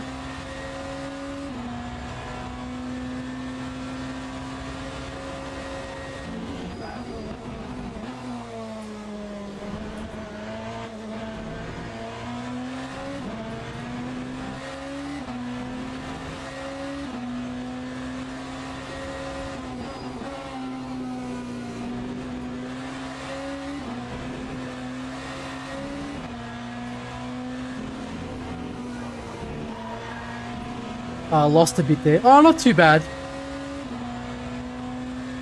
Been watching your hypercar how-to videos. Super helpful, so thanks. Quick question for you. What can I do to help increase tire temps? Close the brake ducts by one click. Try that.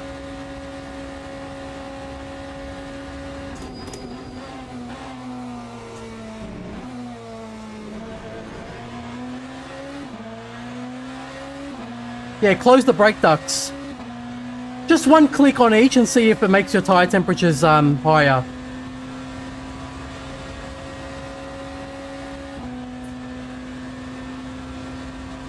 Oh wait, no, I think you're right. That's what you're supposed to do. That's actually a good point. I'll need to confirm that. Oh, shit. Yeah, that's true, Gary. I need to check that. Just try it, Ben, to see if it makes the tire temps higher. Just try and see what happens. Because I thought that it still does, but...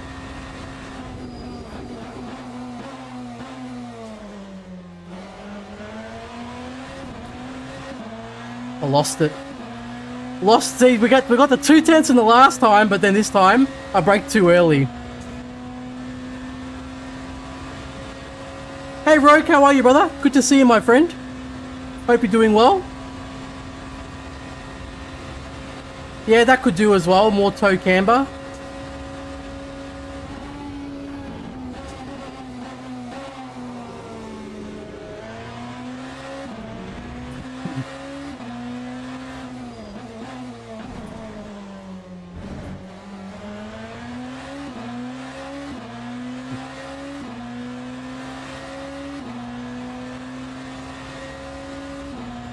Also, remember as your lap times get faster, you will heat the tires up more as well.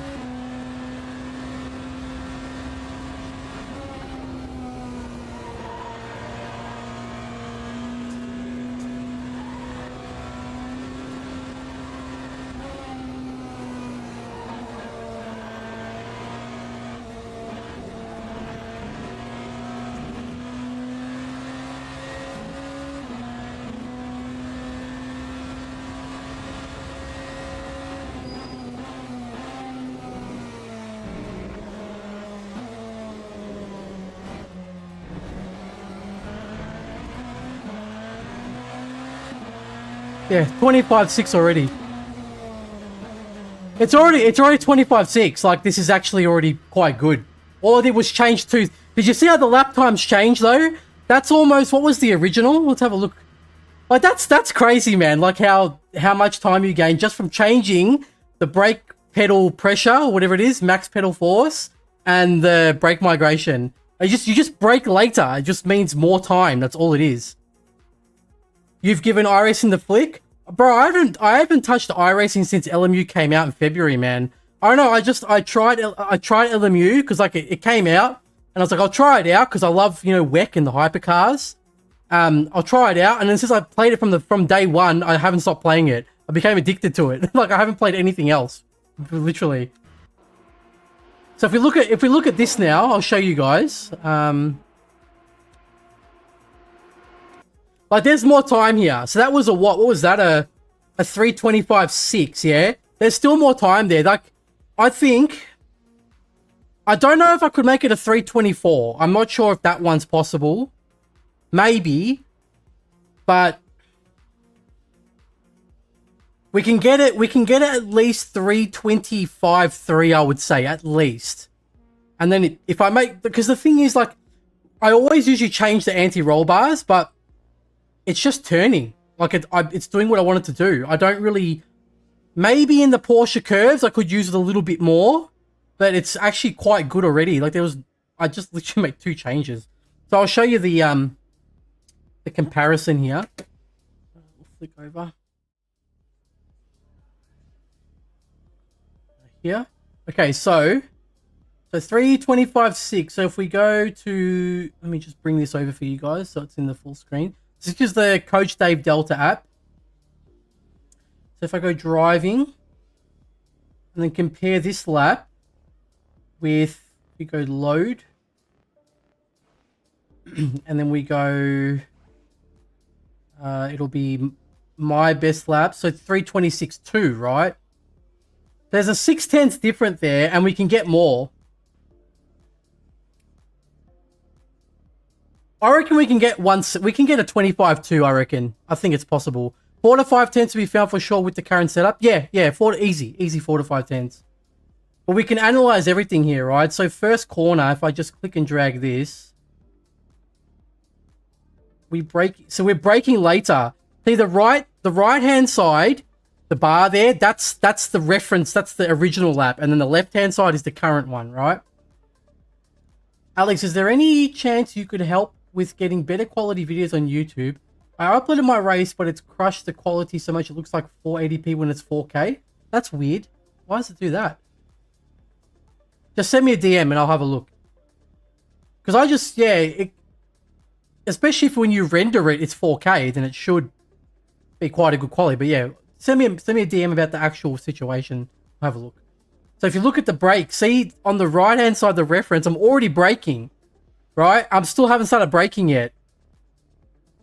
Still haven't started braking yet in the new setup.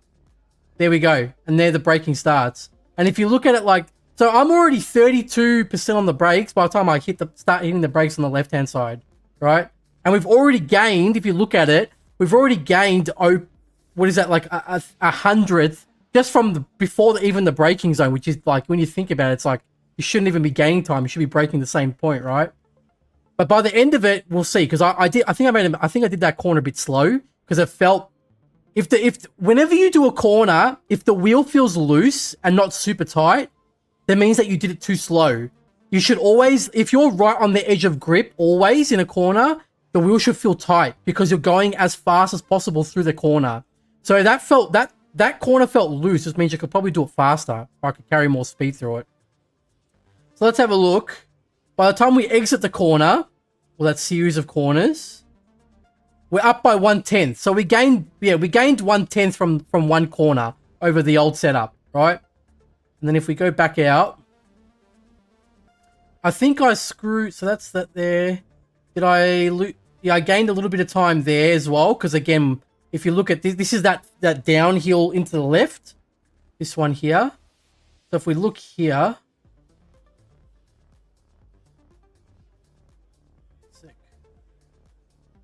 I think we break around, do we break around the same time? Yeah, we break around the same time.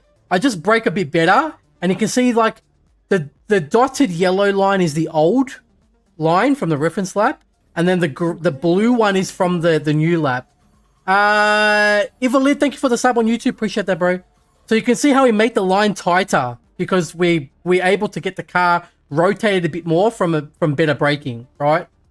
So we take a tighter line compared to the yellow, which then gives us more time on the exit. Goes up by a tenth. Yeah, about a tenth. I think it's about a tenth or something like that. Half a tenth, yeah. Now, I think I screwed up on the Tetra Rouge from memory.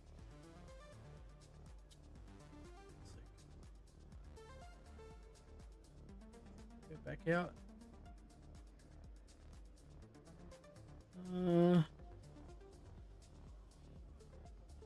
Why is it not following the car?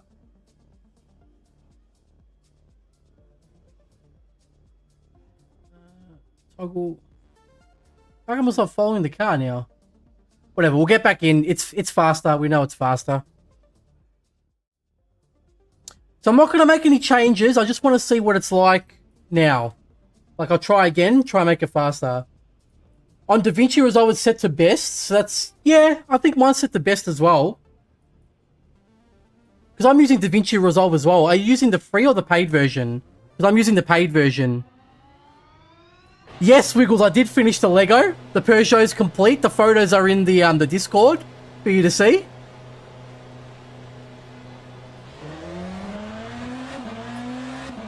Yeah, we got that done.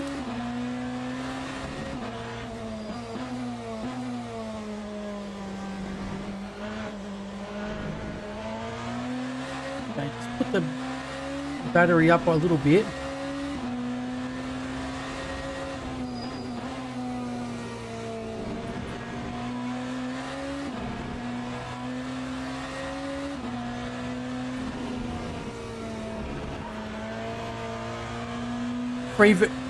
Yeah, I think the free version is still fine. Yeah, I think the free version just takes longer to render from memory. Talk about updating the spoiler. Which spoiler? Oh yeah. There's someone made a mod for the Lego Peugeot to give it like a spoiler, like the current one. I don't know if it looks completely like it though. They basically they tell you the parts to order from Lego, because you can obviously order the custom Lego numbers, like each part. So they just tell you which ones to order, and then you just order it yourself and build it yourself. And it probably just comes with like instructions too.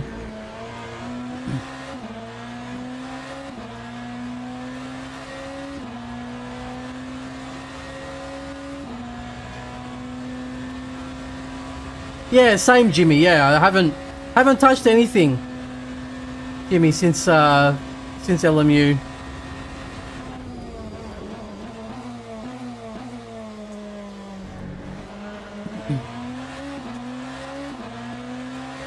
Yeah, sweet. Thank you, Chopper. Yeah, you can probably figure it out. Wiggles does it himself and just ends up with a tank gun on the back of it, of the Peugeot. Eliminate the competition.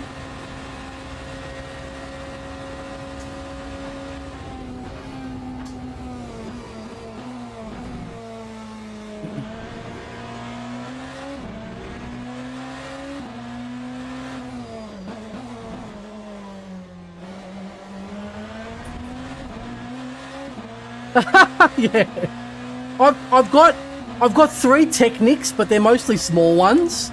I've got the Jesco, the Porsche GT4 electronic one, the blue one, and I've got the Peugeot.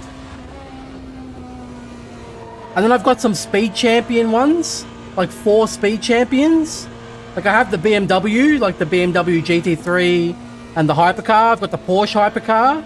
And then I have that Lamborghini, you know, the concept car, the Vision, GT Vision or whatever it's called.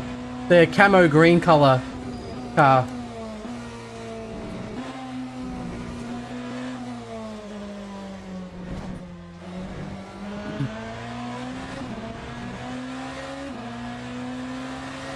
Alright, see how we go.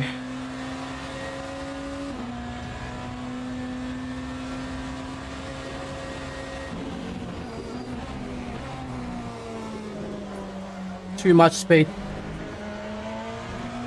If you carry too much speed there, you'll die. I don't even know how I saved that, to be honest with you.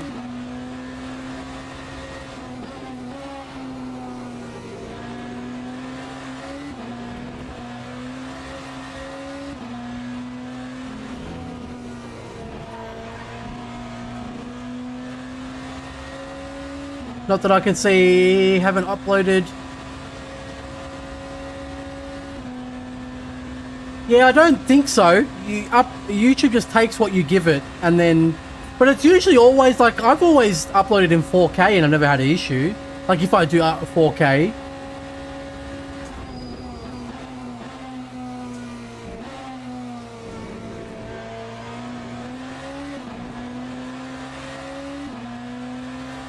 But the car feels pretty good. I have the 9. Oh yeah, that is a nice one. That one's like that one costs as much as the Peugeot, isn't it? Or more? Isn't it more? The Porsche? It's very big, the Porsche, I remember.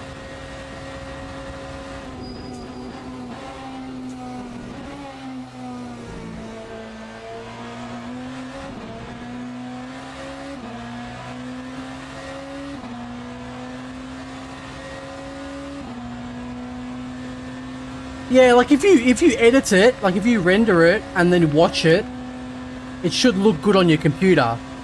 So I don't know why it would be looking bad on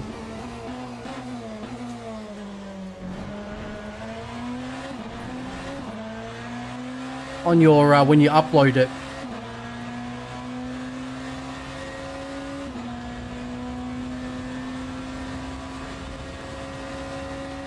Look, I'll be honest with you guys, I don't know if I would even change anything. This is actually a pretty good setup. Like, I don't really have any issues with it.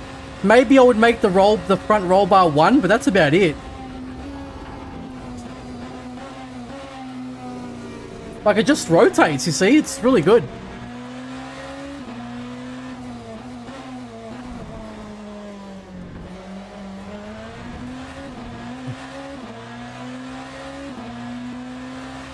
Before upload looks okay, once YouTube is going blurry. And you can't change the picture mode in the bottom right of the video.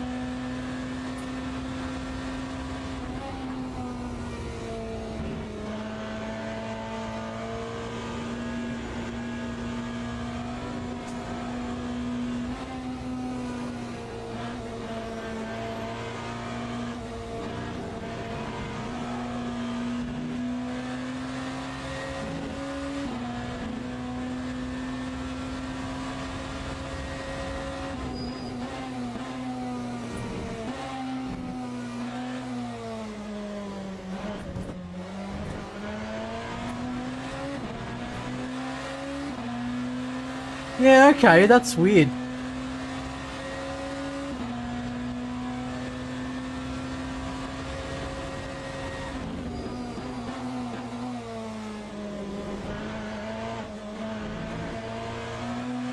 We actually lost time there. Yeah, we lost a 10th.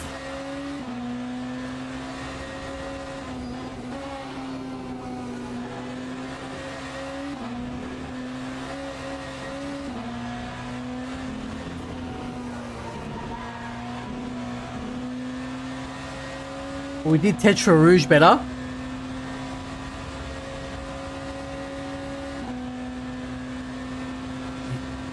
See if we can gain...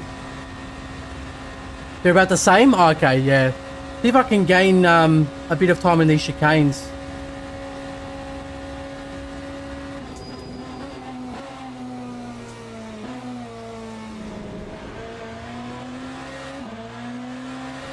Nah, lost time. It's not braking as late as possible there, because if you brake too late, you compromise the exit. So that you can see, we had to go on the brakes a bit too long there in the second part of the corner because we carried too much speed in the first one.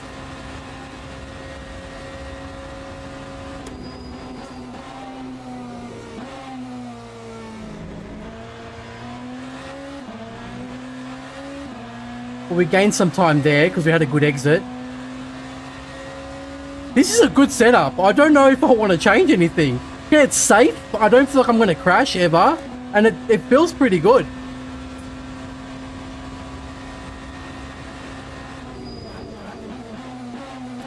Too greedy, too greedy. A little bit too greedy. That was way too late. That was like after the curb. But you gotta see what you can get away with. But there was a 10th there, or 10th and a half there already. So we can definitely get a low 25. I reckon we could probably get 5 more 10ths out of this, I would say.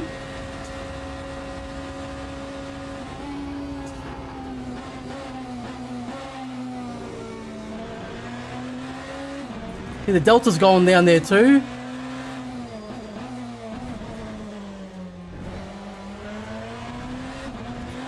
But we actually lost time there. Probably too much curb, maybe?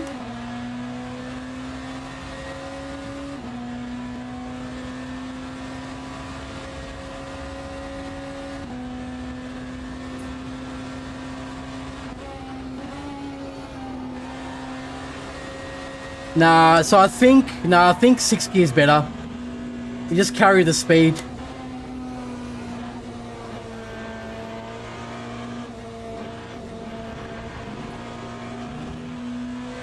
Yeah, I think it's just better if you just carry the speed in 6th there. It's not worth going down to 5th gear.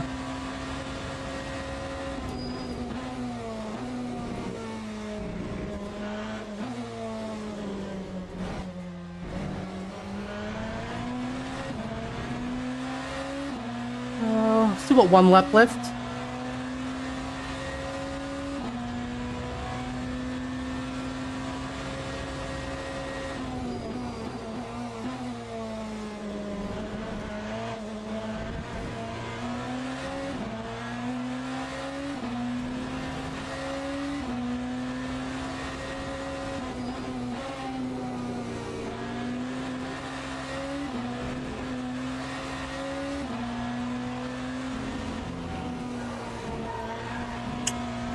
Lost it. Oh, it's about the same as the last time, yeah. So I screwed that up. I got too much understeer, but I think that was about the same as the last. So we can probably gain a 10th in that corner. Or half a 10th maybe.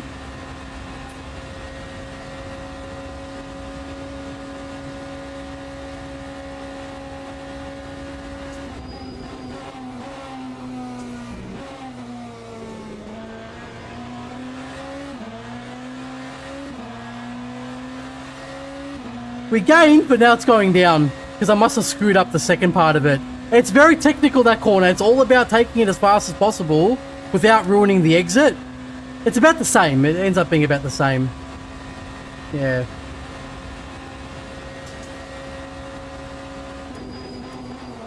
Ooh. Too much. Yeah, so I think it's just before 100 meter board, not on the 100 meter board. It's too late, otherwise that's what happens. That's pretty good. Like it feels easy to control, even if you go too hard on it. Like it's not spinning out. Like it's still controllable. So this is quite good for beginners. This one, I'd say, because it's going to give them the confidence to push the car, but not to the point where they're like scared to push because if they make a mistake, the car punishes really badly. Like this is pretty forgiving.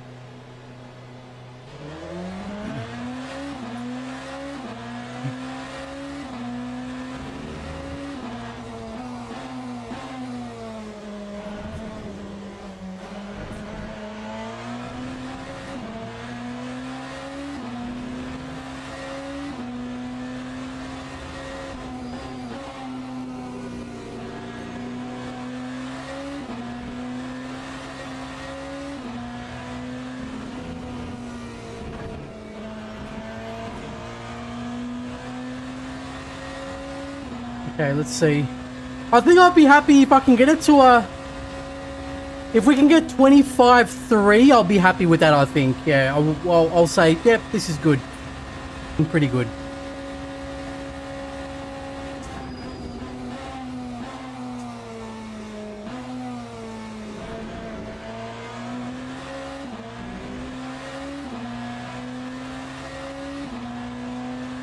I could try, let me see. Put this down. I'll just put the anti-roll bar down 1 and let's see what it's like. If it's too sluggish in the chicanes, then I'll put it back.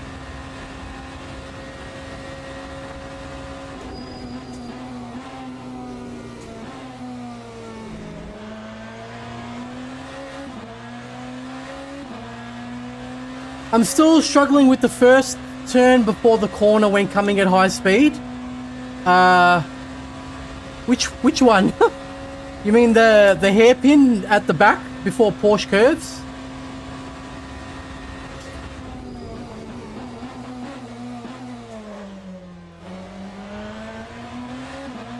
Yeah, let's see what P2 does. Like, see if the extra turn-in's worth it, or it might. The downside is it might make it sluggish in the chicanes. It might make it hard to like the car will be less snappy when going from left to right, right to left.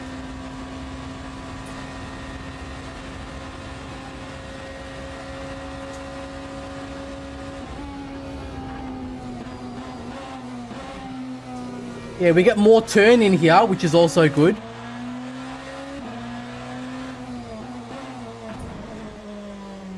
More turn in there as well. Now, if there's too much turn in here at Porsche curves, we'll know because the car will just spin on the entry. So, let's see. Oh, yeah, okay.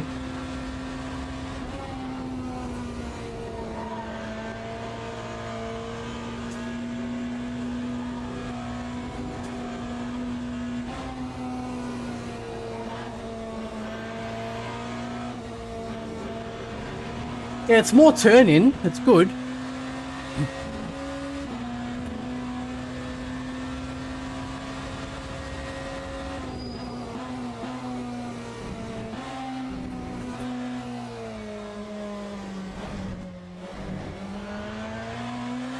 Alright, let's see how it goes.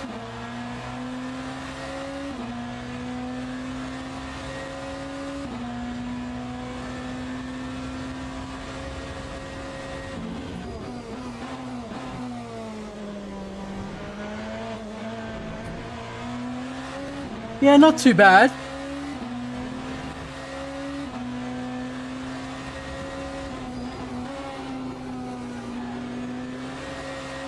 We've got more turn in there too.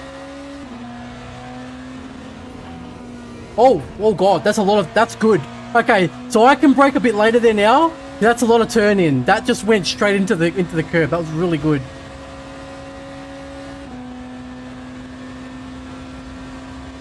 Because after the Ferrari's wheel, wait, let me restart. That was really good. I like that. So I can brake even earlier now because the car just turns in from the roll bar being P2. That was nice. Let's see, car setup. So we go... After the Ferrari's wheel, when you drive through the grid, our tendencies will come at high speed, and after the pit lane exit, that's where we lock up and spin out. You just got to be careful on it, that's all. That was smooth. I'd have found 4 walls by now, mate. It's not easy, trust me. I'm always nervous on this track because it's not easy. But this car is very stable. Like, this is probably, I would say, one of the easiest cars to drive around here, for sure. So what do? We made this one P2. That was really good turn in. I wonder if I could... Probably not. I probably couldn't lift. That was really good turn in.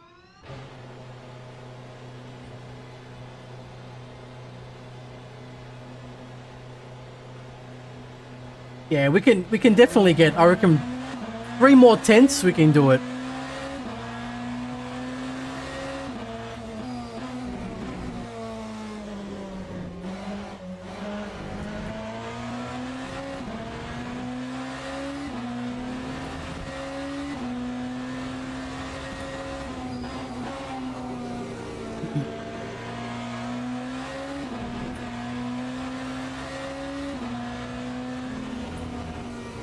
Yeah, it's good. Oh, wow, that's good turn in.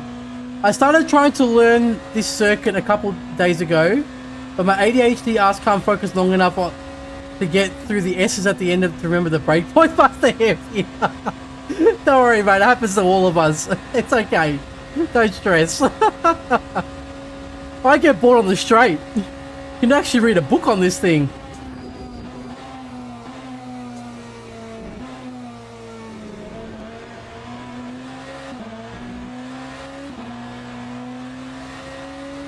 Still kind of new to LMU, but would setups translate across all the hypercars, or they're all going to be different?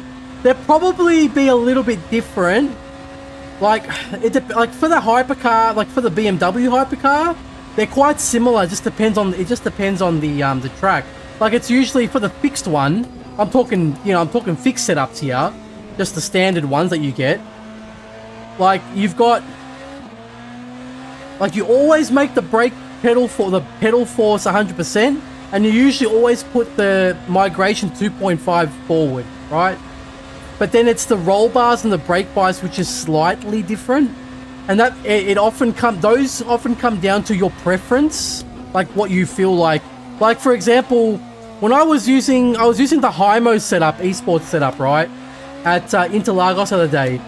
It was quick, but I found it was rotating too much, a bit too much for my liking.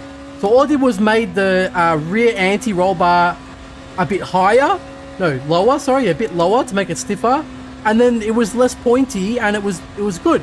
So you usually, it's like a few things that stay the same, but then you make some changes to suit your driving style. Ooh. Lord have mercy.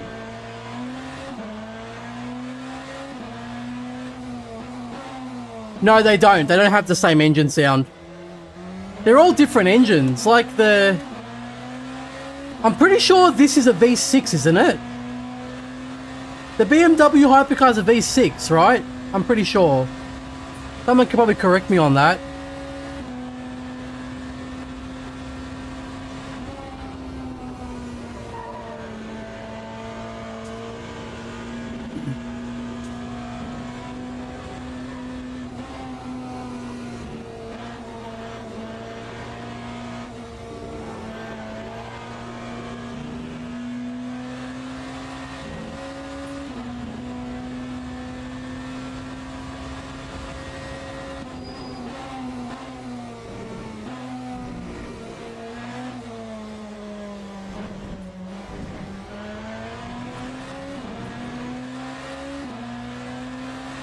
They all have the same sound?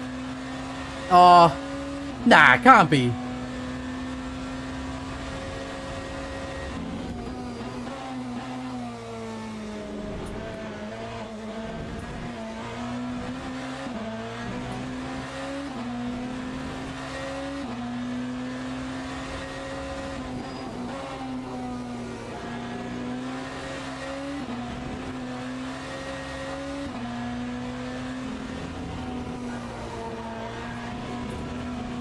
Bit too much there though. I was a little bit too late on the brakes.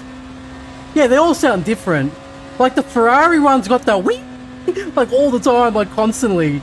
And then when you go on the brakes, it's like, like if that goes all the way down.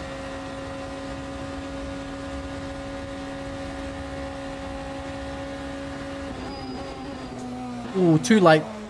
Bit too late on the brake. I think I braked at the that was the 100 meter board there, actually. It was pretty late. Yeah, it's like, like when it comes down on the brakes. Yeah, it has a really cool sound. The Porsche has a really cool sound as well, like very raw. Cadillac, I mean, obviously, yeah, Cadillac sounds great as well. Yeah, Lambo's quite unique. I always used to annoy my wife because I used to like try and like tell her what they sound like what the bump starts sound like, and I used to be like, oh yeah, the Lamborghini one's like, boom, like that's what it sounds like. It's like a boom, but then like the Cadillac is like someone farting. It's like, one sec, the Cadillac's like, like it's just so loud. But then the BMW was like, oh, what was the BMW one like? From the outside, it's like, oh, it's not like the, it's like the Lamborghini one, but a bit different because you can kind of hear like the whistle. I'll have to find the YouTube video because there's clips of it, like all of them together. Oh my god, look at the rotation, amazing.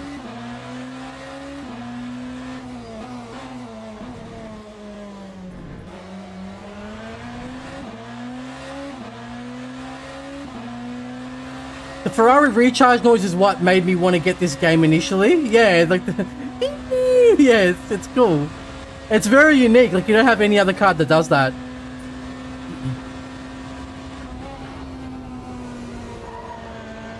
It's a bit lazy there though with the lower anti-roll bar.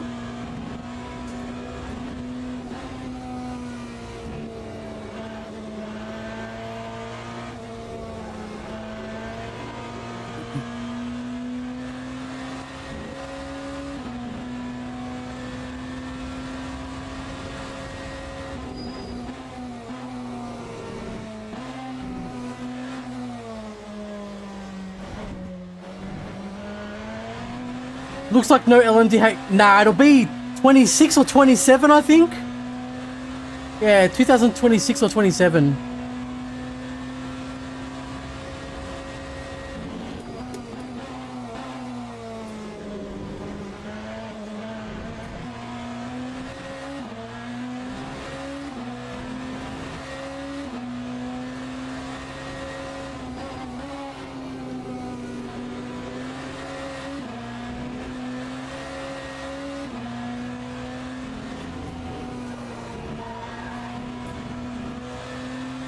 Still bad, but it wasn't too bad.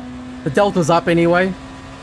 Better rotation gave me the like easier turn in, but it was still pretty bad the way I did it. Audi LMP1, yeah, that was really cool, that car too. I'll check that sub in a second.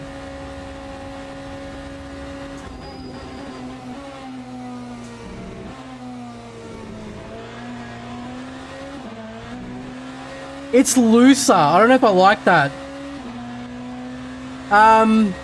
David Finden, thank you for the sub on YouTube. Appreciate it. It's, I don't know. It's faster, but it's looser when I go from right to left. So you see the delta went down anyway. I don't know if I like that. For a beginner, I mean.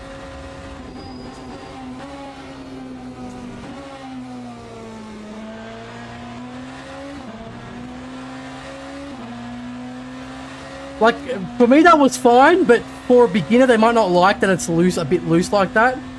I'll keep driving it, I'll see what it feels like.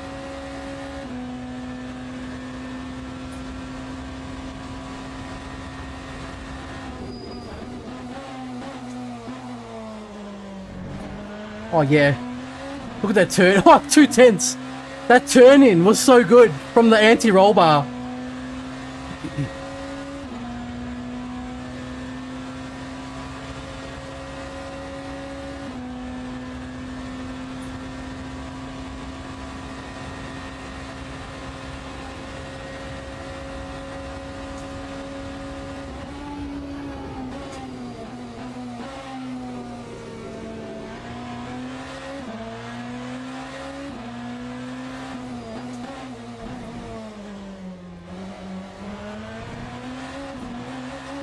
Nah, I lost time there. It's still up, but we lost on time. See what Porsche curve is like.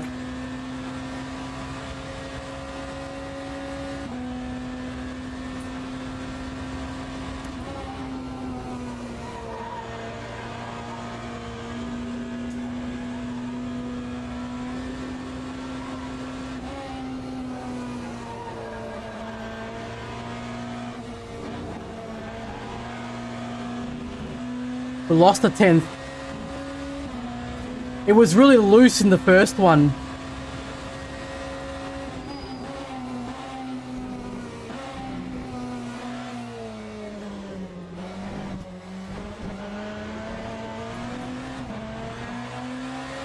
Oh, we can gain more.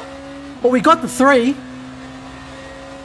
We can get one more 10th. If I can get one more 10th, I'll be happy with it.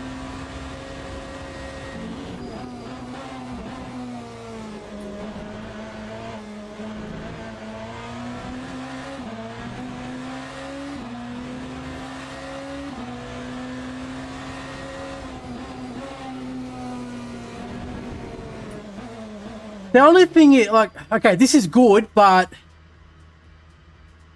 I don't know if I like the way it's a little bit, it's not loose, I don't know how to explain it. It's just like, it's not as snappy, you know?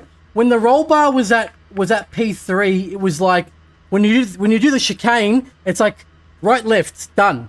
You know what I mean? But here it's like, it does that, but it's like, and it turns a bit more, there's less understeer when you go from right to left. But it feels looser. I don't know if that's going to be good for a beginner, because we still try to make it for beginners, you know? I'll do a couple more runs with it. I'm pretty happy with it. Like, that's good already. Like, for 325.3 in a fixed setup, that's good. Like, you're doing well if you can get that. Like, if you do that in a hypercar fixed race, and you're in, like, even if you're in split 1, but it's not split 1 when, like, all the esports guys are on, like, you probably get P1 with that, I would say. If it's just an average, like, split race or a split 1, but not in the prime time, not doing European prime time, that's probably a P1, I reckon.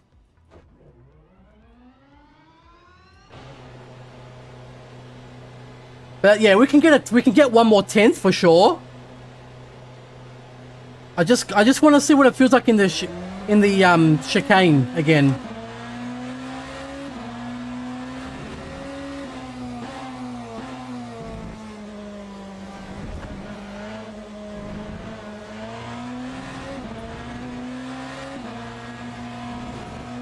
Porsche's the only one who truly graced LMP1 era. Yeah.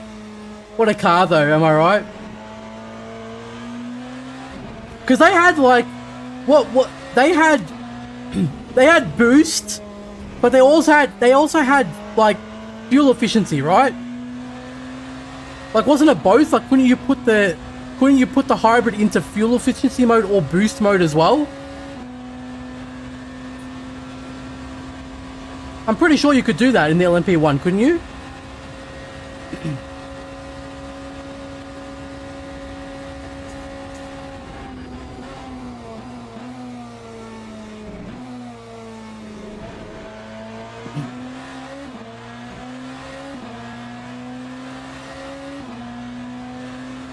Yeah, I'm pretty sure those LMP1s could do that.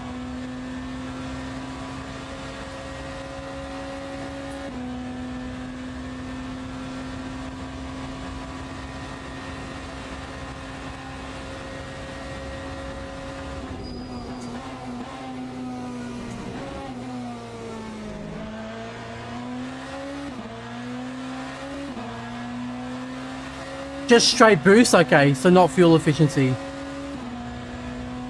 Okay, yeah. But the problem with that was it was just too expensive to develop those cars. So not many people had the money to get in on it. And then Toyota was just winning all the time.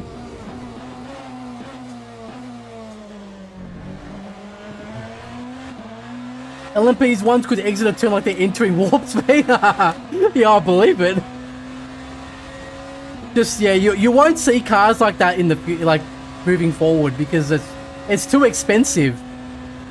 Like, that's why majority of these new hypercars coming out, they're all LMDH because the cost to make them is cheaper than an LMH car, you see? So that's you're probably just gonna see LMDH all the time from now on.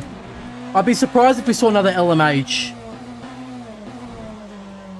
Apart from the Aston Martin, of course. But Aston Martin is only LMH because it's not using a hybrid system, that's why. If it was LMH with a hybrid system, you wouldn't see that. It's too expensive. Yeah, and you can run in... Well, no, apparently someone was telling me that LMH cars can run IMSA. Because the Aston Martin's running in IMSA, isn't it? And it's an LMH car.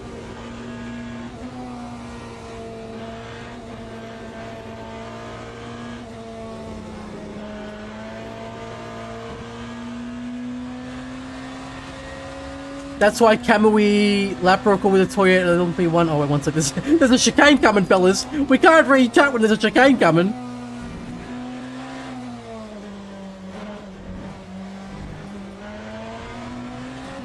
We'll stay for a very long time, yeah.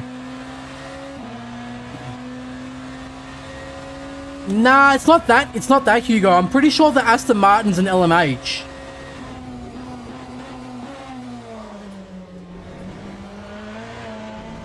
I wasn't even thinking, dude. Oh, but the Delta went down more or less anyways, okay.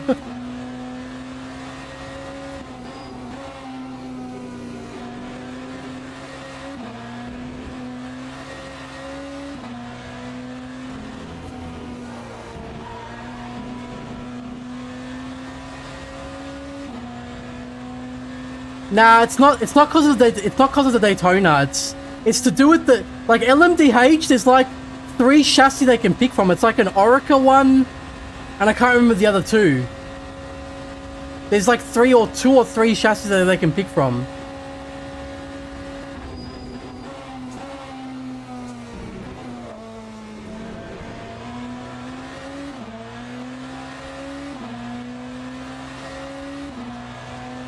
Delara, yeah, it's like Orica, Delara, and I thought there was another one. Yeah, it's LMH, I'm pretty sure. Yeah, it doesn't have a hybrid system. Yeah, exactly right. It'll sound good.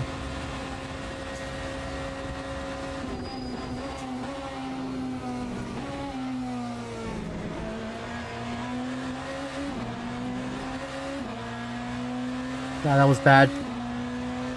Yeah, it's a bit looser now with this roll bar.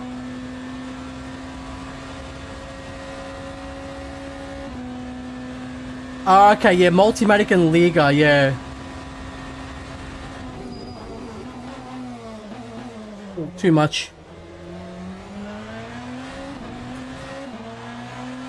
Sadly, WEC will not get the straight pipe. So do they have to run a different spec on the Aston Martin in WEC? Okay. That sounds expensive. We've got 2 laps. Ah, okay. Man, the Glickenhaus, rest in peace, eh? What a car.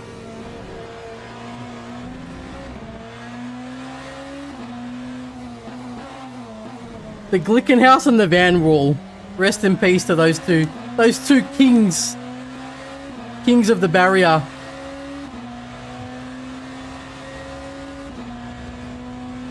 Like, we gained the 10th in that corner. That's the 10th right there in that one corner. I don't know. See, it's looser. I don't know if I like that.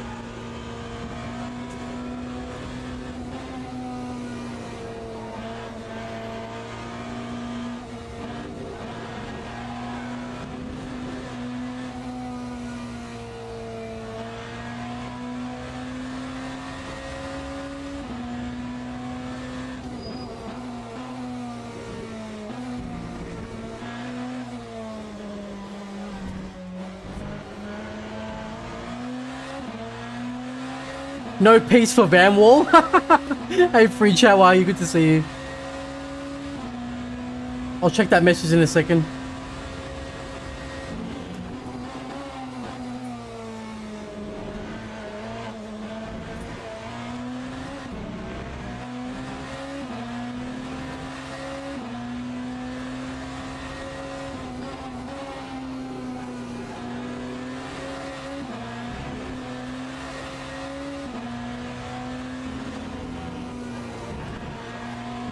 Oh, that was good. Yeah, that was good. Yeah, Delta's, yeah, more or less going down. Glickenhaus wanted to join IMSA 2 years ago and complained that he wasn't allowed to. I think the reason is simple. His brand cannot meet the two... yeah, there you go. Oh, shit. Too much battery.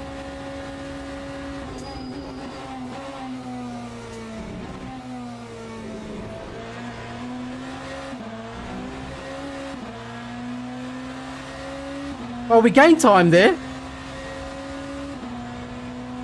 Still, the lap's still about the same.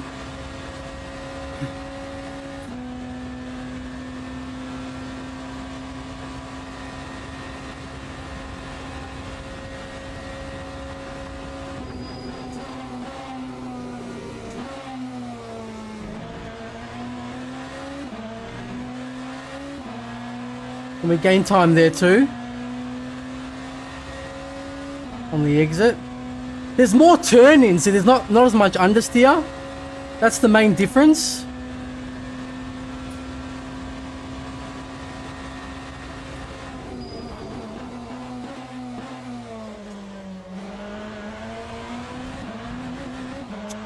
No good.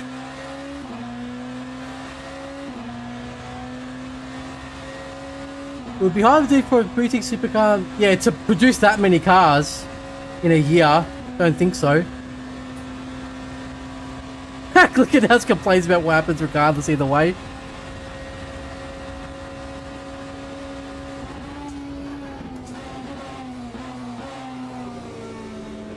A bit lazy there now. Yeah.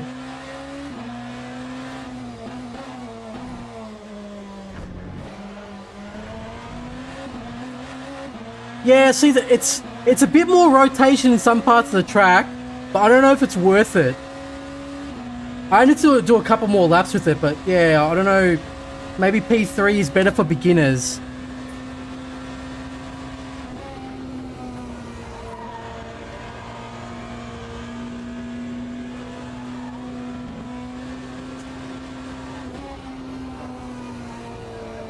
Ooh. Ooh, that's a lot of understeer.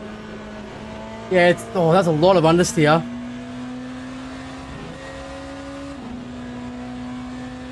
Yeah, I'm not. It's just a bit less snappy now.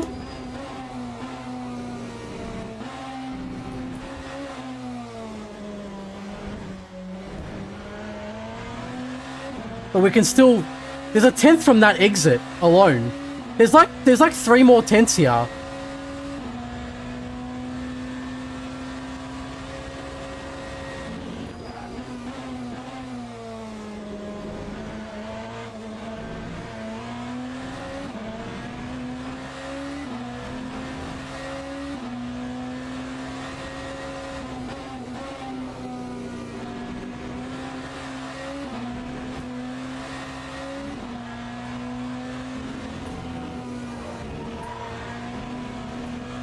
Bit slower this time.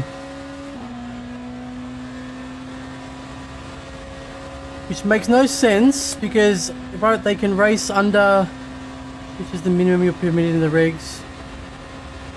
So with the Aston, so how's it working with the Aston? They have to use 2 different type of car.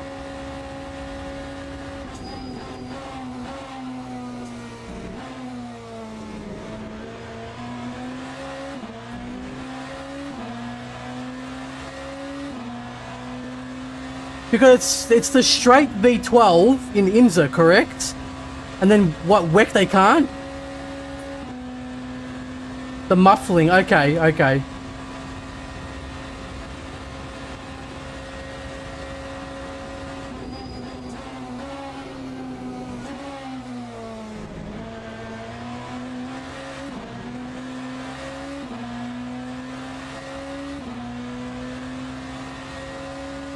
But even that's uncertain considering the RSR existed.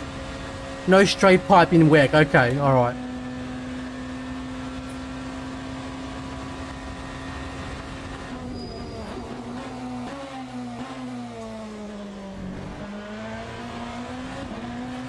See, it's looser on the exit. Like when I go on the throttle there now, it's like a bit of oversteer on the exit, which is losing time. So I don't know, I feel like maybe the roll bar on 3 is better.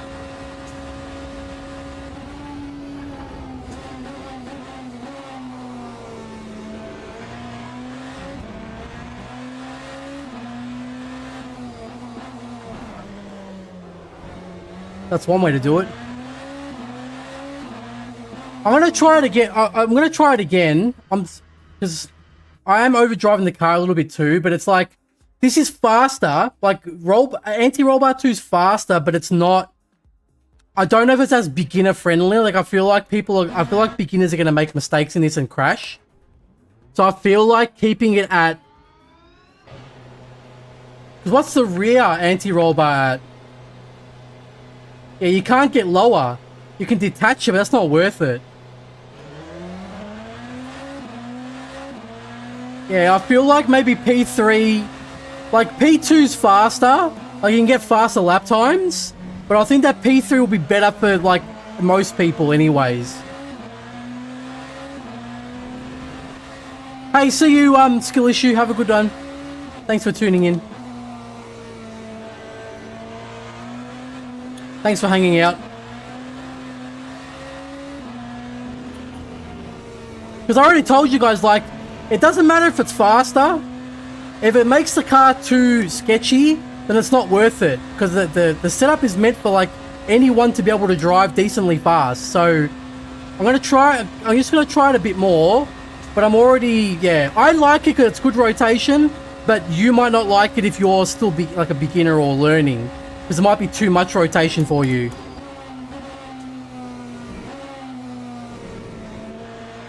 Yeah, it's very lazy. Because the temperature hasn't changed and it's still high grip. So it's purely the anti-roll bar change. 2 setup specs. But I think if I did advanced, then you might as well use an esports setup, you know what I mean? I mean, you could, yeah.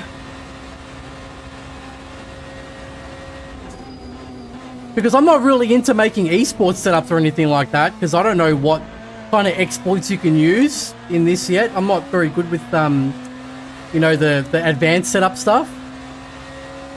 So I feel like that would just be like an inferior advanced setup, you know what I mean?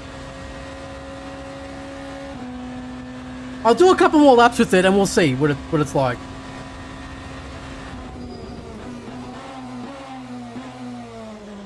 Like the turn-in is good, but the oversteer on when you go on the throttle, a little bit of oversteer, or it's not the oversteer on the, not wheel spin, it's just like the car's still not planted yet, not settled.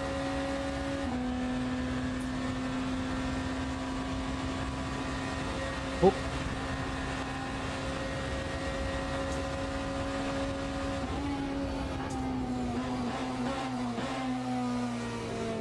Yeah, I'm glad you're enjoying those WEC overlays as well, dude. And I'll make changes to them as I go, like as in I'll update them. But I'm so busy, like I barely have enough time to do any of that, you know. So I'm doing the best I can with the meager time that I have. So yeah, but over time they will get updated with new features and stuff too. So.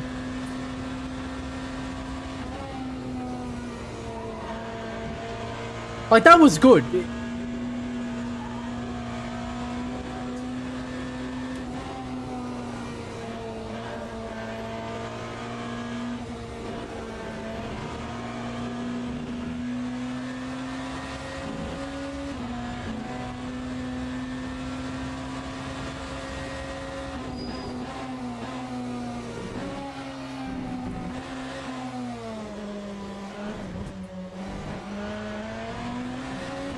Let's see how we go.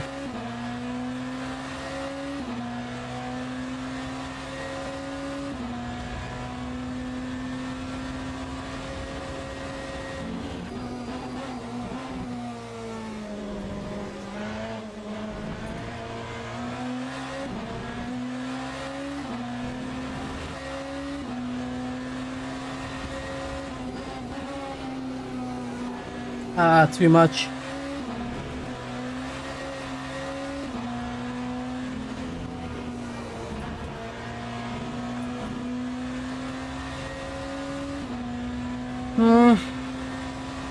Yeah, I'm leaning more towards P3 on the front anti-roll bar, just to make it easy for people to drive.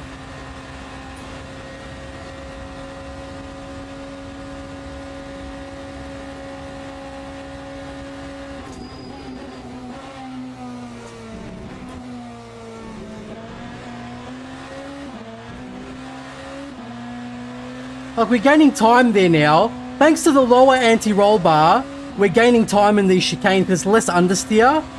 But I think what I'll do is I'll go back to P3 and see if I can kind of get the same time. If I can get the same time with P3, I'll just keep it at P3, I think.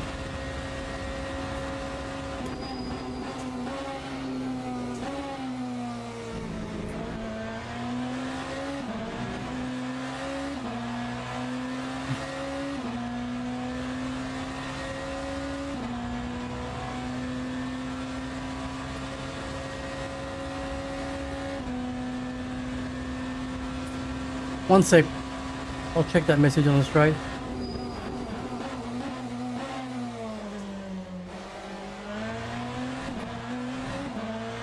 Nah.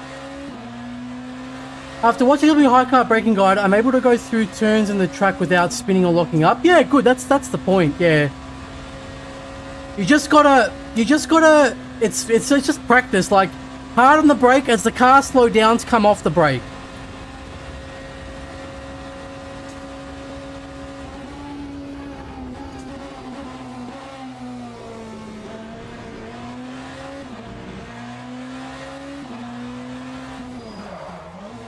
Ooh, bit of a lock-up.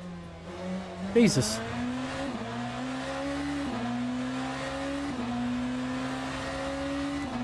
Yeah, I'm kind of leaning towards P3 on the roll bar.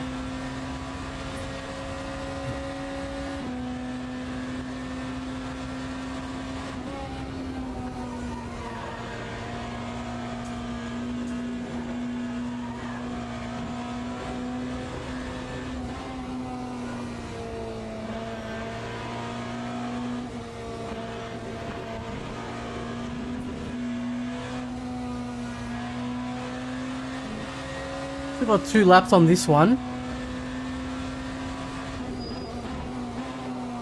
Oh dear.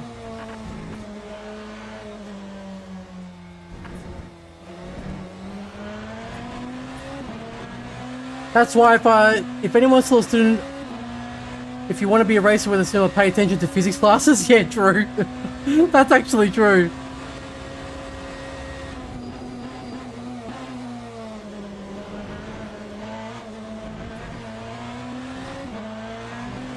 Too bad I failed physics in school, though.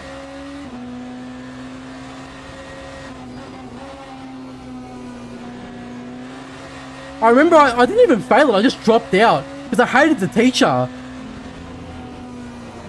Like, the teacher was just an asshole. I couldn't stand him. So I just told I remember telling my mum, I'm like, I'm not going anymore.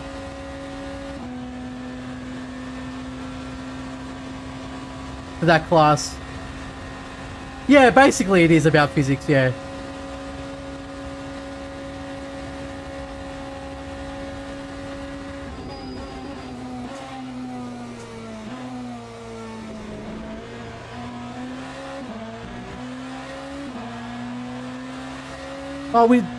We're still up. Yeah, we're still up on the delta there. Because the exit was better.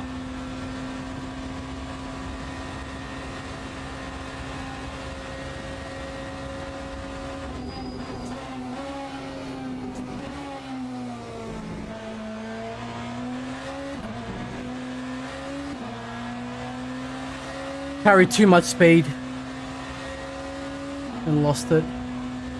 Coming from a lot of time in ACC, I'm still struggling with LMU braking. Yeah, because I mean, you know, ACC you drive, it's got ABS in the car, that's why, you know.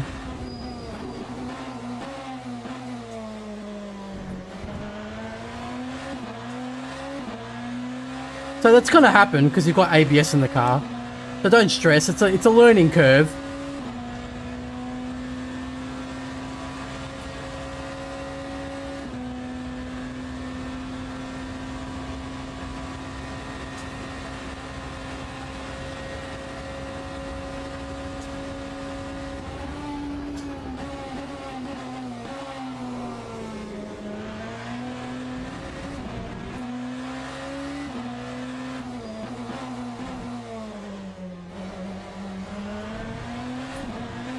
Lost time there too.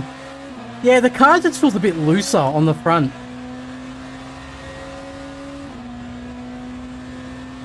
But there's more turn in. Let's just see. I'll do another run.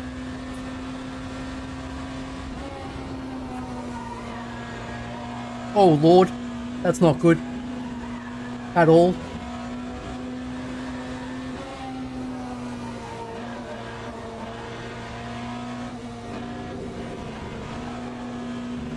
That's one way to do it.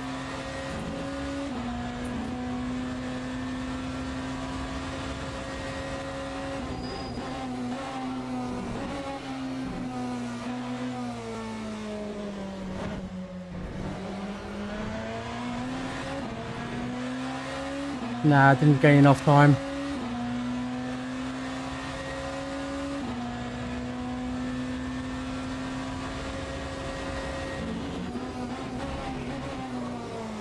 I think the tires are a bit too hot because I abused the slip too much in the Porsche curves.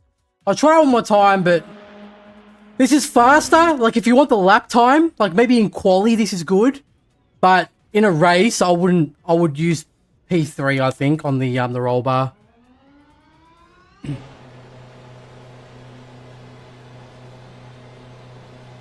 Like to be honest, I reckon you could probably get a 24.9 out of this if you really pushed hard. Didn't make any mistakes, you could probably do that.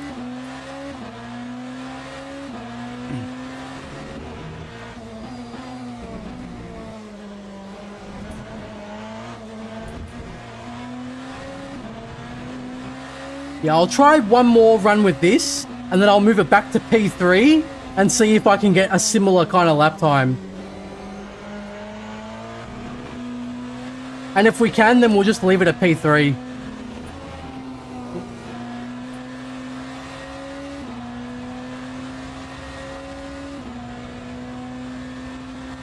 Is the BMW LMDH a bit sketchy on the brakes? Nah, it's not. It's really good. It's really good. Like it's not as good as the Ferrari, but out of all the LMDHs, I'd say it probably has the best brakes. Because the thing is, I'm braking on the limit. You know what I mean? I'm braking sometimes too late, and that's why I'm getting those little mini lockups.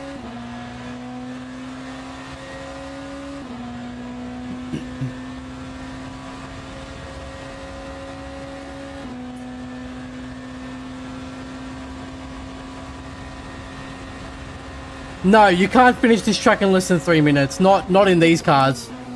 Not possible.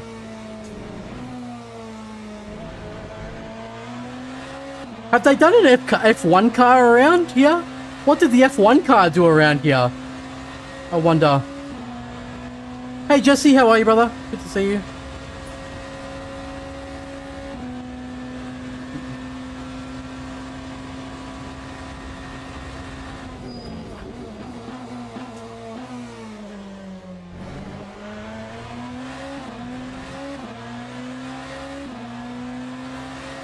Faster than LMP1? Yeah, okay. What was the LMP1 record here?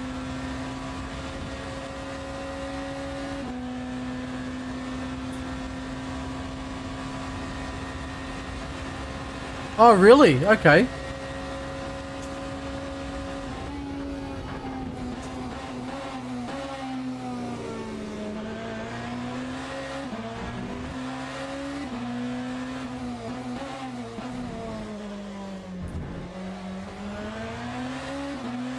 The F1 aren't getting close to, yeah, too much, I'd say.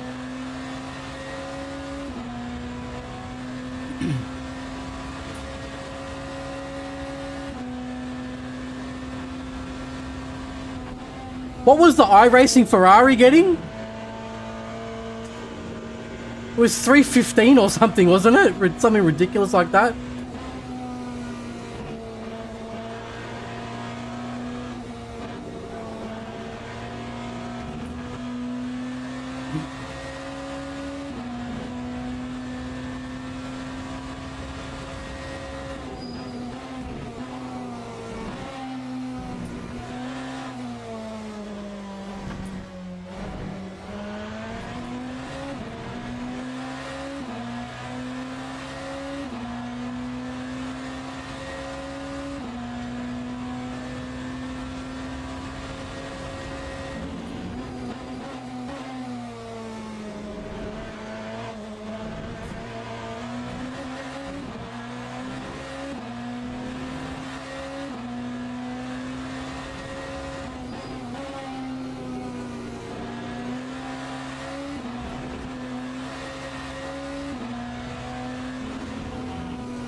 If Le Mans was part of the calendar, we would see Le Mans set up on bodywork, yeah.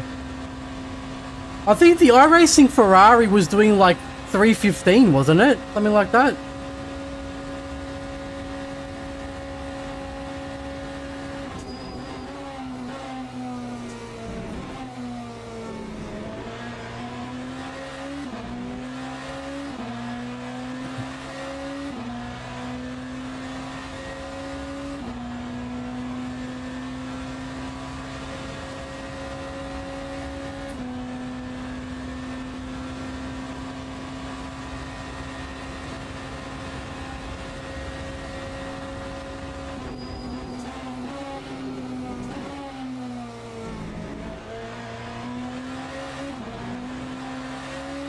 Yeah, it's a bit loose. I lost some time there.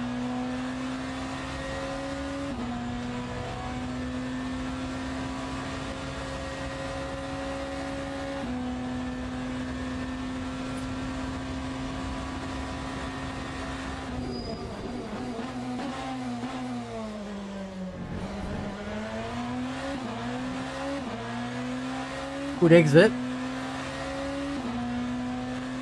3. 3 what?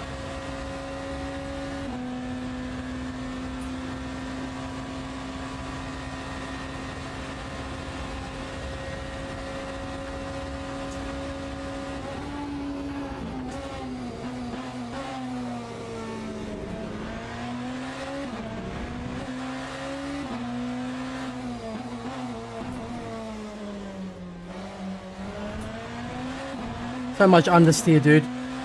Sometimes you get it right and it's fine, and then sometimes you get that shit. That's ridiculous understeer. Lost 2/10 from that one thing.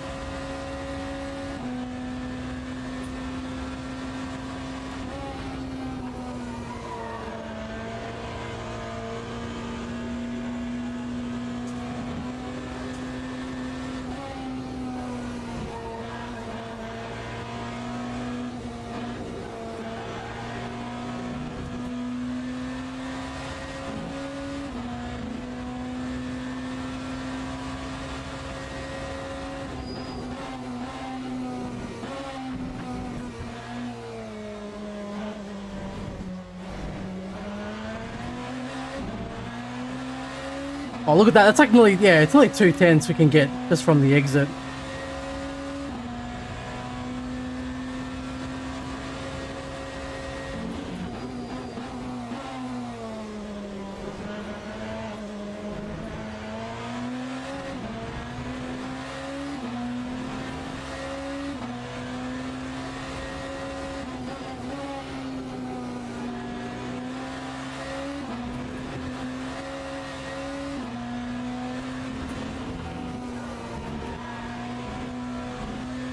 That was good. Nice, back on the Delta.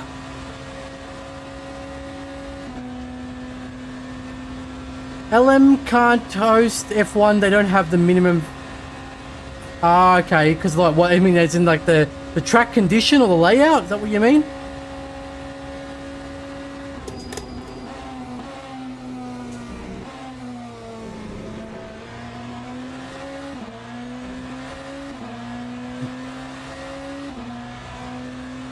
And safety features, yeah, okay. Oh yeah, if a crash happened here on this straight, those cars would go flying, man. They would explode, probably.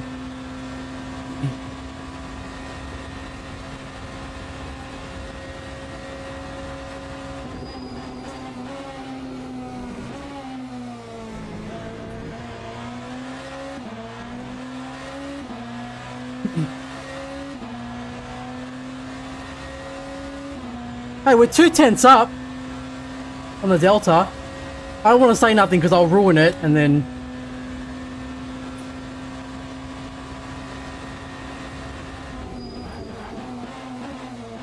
Oh, no. I told ya. I'll say something and I'll ruin it. It was pretty good, though. Like, it was 2:10, so that would have been a 25-1.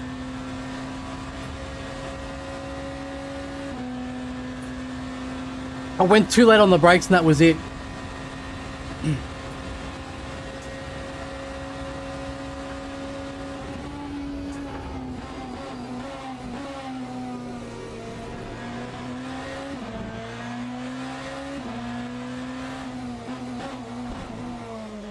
Understeer again. Just ask Musk Webber. He did Bathurst in the Formula 1 car, right?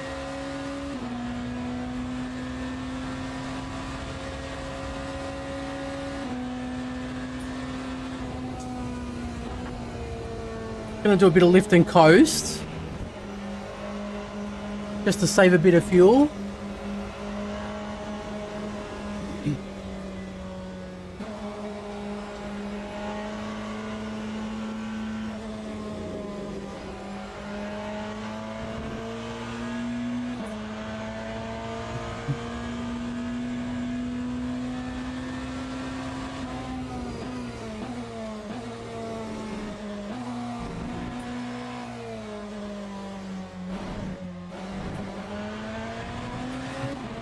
Oh, Jensen Button, yeah. Oh, yeah, and Liam Lawson did... He was playing the national anthem, wasn't he? With the car?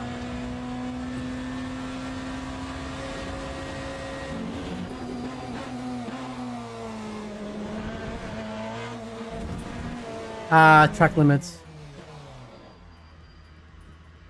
It's getting there. Like, we gained 2/10 in that last run. That would have been a 25-1. And there's still more time to gain that final chicane. Because I haven't done an actual proper lap where I did this chicane properly. So there's like there's a 24-9 here. I actually can feel a 24-9 in this one. It's good. It rotates well. I might just have to put a note there. Like if it's too hard, like make the roll bar 3. You know what I mean? Because it is quite good on the rotation.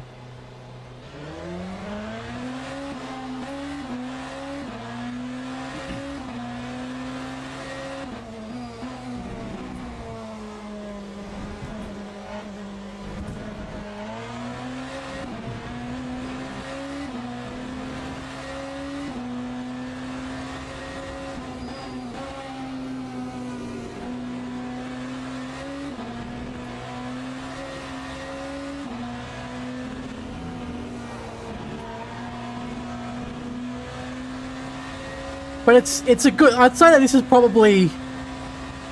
Everyone's raving about the Cadillac right now, saying it's like the BMW but better. I haven't had a chance to try it yet, the new version. It used to be really scary on the brakes, so just no one drove it because they just couldn't be bothered having a panic attack every time they drove the car in a race. It just wasn't worth the trouble.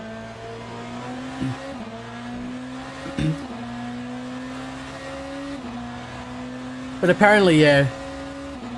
Yeah, oh, well, not necessarily the Caddy, but it's harder to lock up now. So because of that, the Caddy's, like, much more drivable. Because that was the issue with the Caddy, was it was locking up very easily.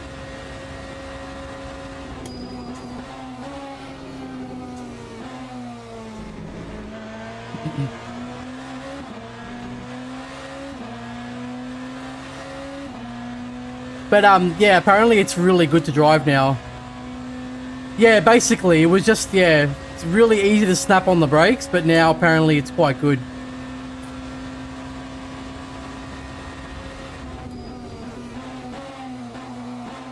Like, people say that it's like basically the BMW but better. That's what people are saying.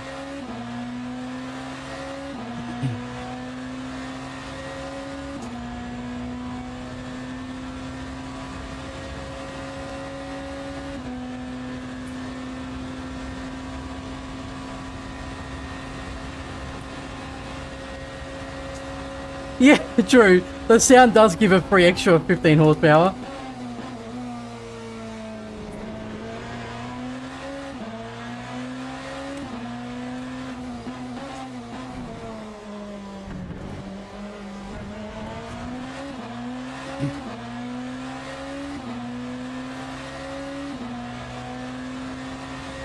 Just drain the battery a little bit more.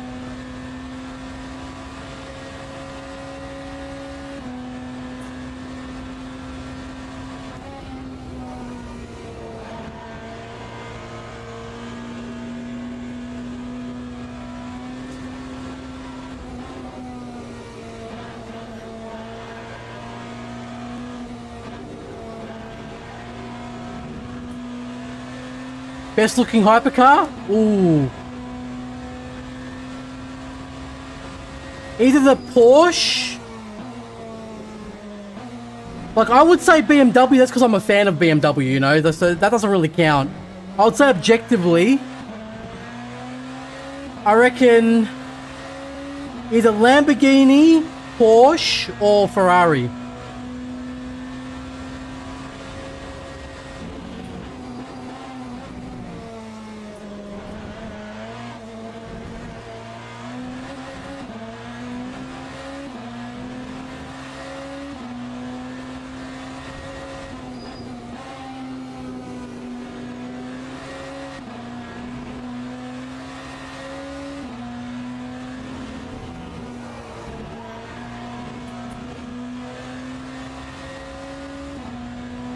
Yeah, one of those three. I used to like Peugeot, but I don't like the new one as much anymore. The wing just makes it look like the others.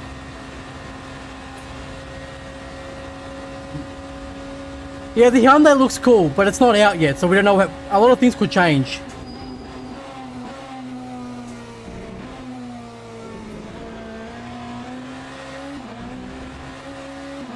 You know what I mean? Like, a lot of things could change in the design between now and when they release it, so it might not even be the same car.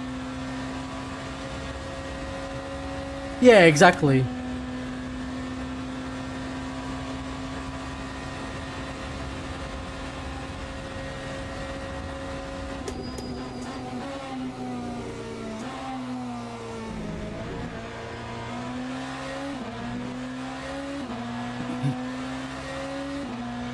No, it didn't look bad at all. It looked quite good. Very futuristic, almost like the Ferrari, like some Ferrari vibes, but yeah, we'll see what it looks like when it actually releases.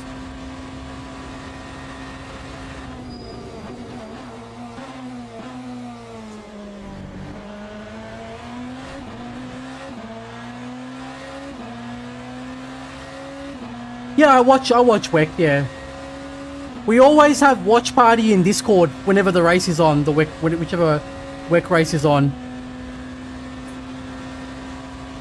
Yeah. I've always followed BMW, like in Motorsport.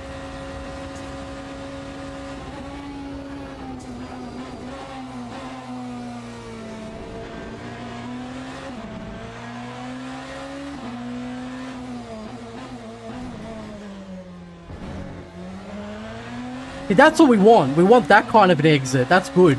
The Delta, that's a 10th there. Just from that was a 10th alone. If we line everything up perfect, there's a 24.9 here.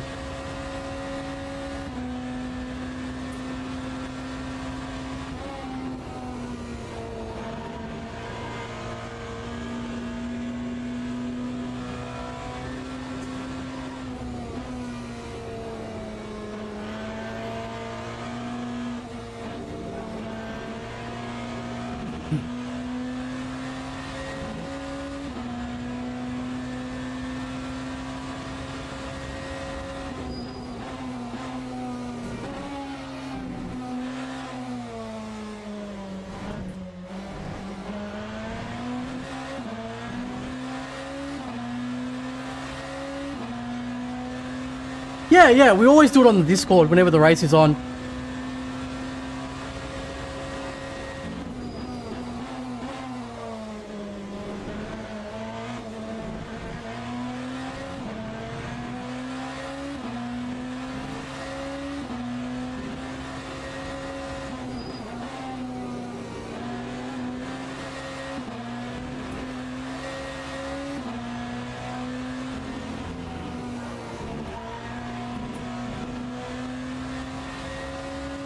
This is good.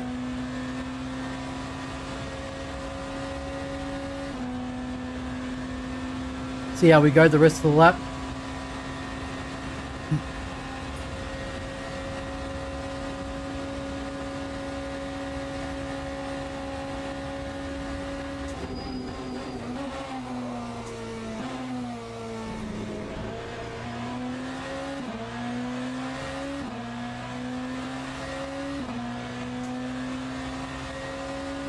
Nearly 1/10, that's good. The Genesis headlights are nice. Yeah, it's gonna be a cool car, for sure. No, I've never been to a real life WEC race. They don't have them in Australia, unfortunately. I wish.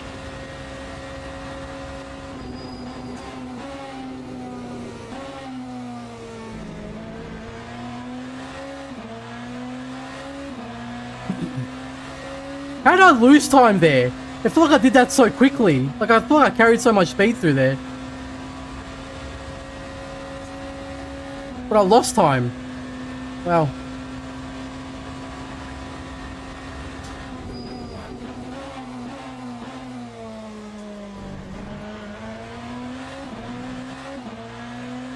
Lost time again. Look at that. Amazing. What a corner. It's not, it's such, that's one of the most difficult corners, I reckon.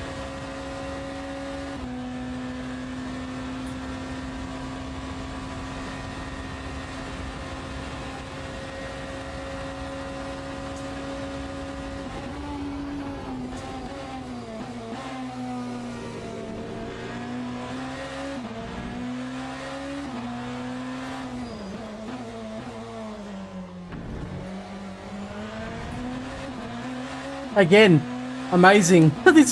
Dude, those corners, those two hairpins are probably the most annoying parts of this track. Always.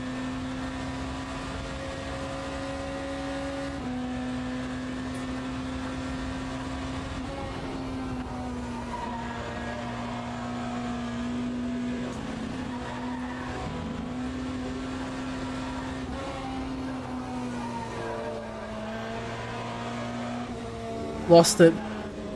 Too late on the brake and I lost the rear. I've got to cool the tyres down a bit now. I went too late on the brakes.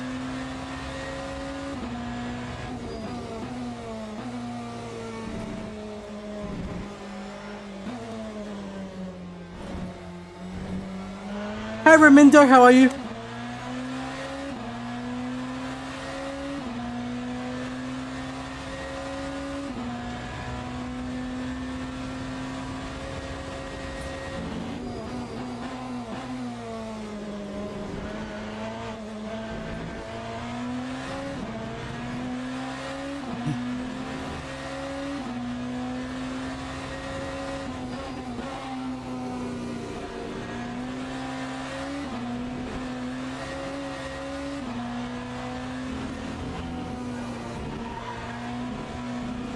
That's good. Yeah, I'm doing okay. We're almost done with this setup, I think, guys. Like, I think it's actually almost finished. It didn't really take us that long.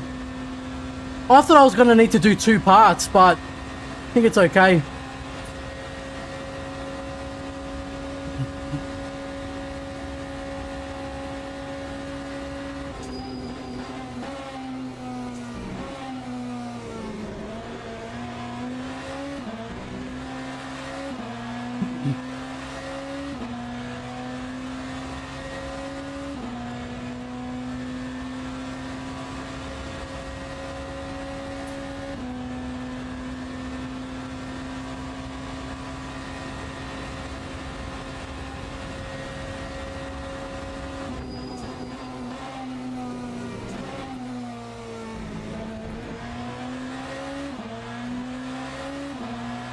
That was good. We took just enough curb there.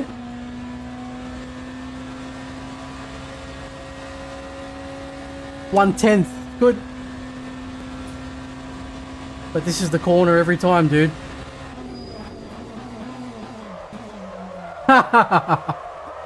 Too greedy. Oh my god. It's so close, man. I'm telling you. There's a 24.9 there if I do everything properly. Ridiculous. I'm going to try it one more time. Just going to have some water quickly. So that corner and the hairpin after it, they're the problems.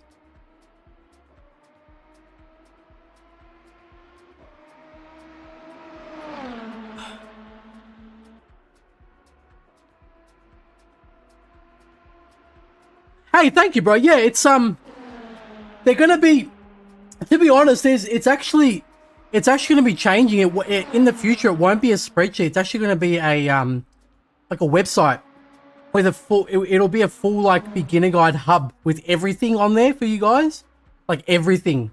I've already allocated the funds for the website, but I gotta take time to code, like get someone to code it and stuff like that now. But yeah, it's gonna evolve into an actual website, so it'll be better than a spreadsheet in the future. Yeah. Coach Kane's Academy. How to crash into the barrier. Yeah, sounds good. All right, let's try again, fellas. We're not giving up here. We're gonna do it. Like I told you guys though, if you're doing a 325.3 with the fix setup, you're doing okay. Don't worry about it. That's a great time. You're doing okay there. Believe me. You can have that one for free. You should be charging for the names, Wiggles. You're full of them. I've got heaps of good ideas.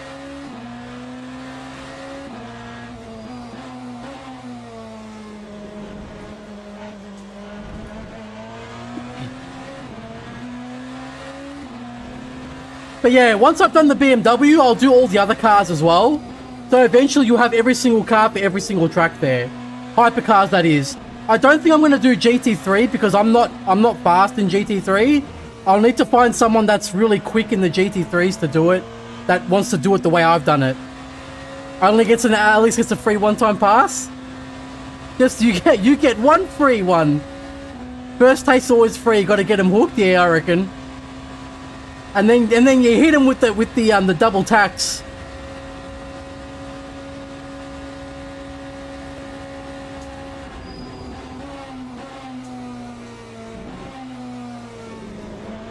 You hit him with the old double tax. Consulting fees, yeah. The name costs you $5 and then it's $200 consulting administration fee.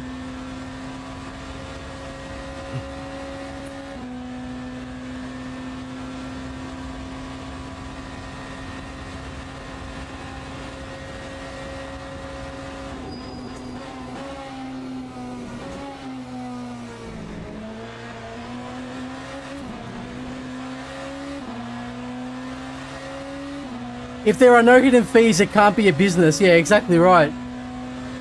But dollars, yeah. We only charge in American monies. I hate this corner with all my passion, dude.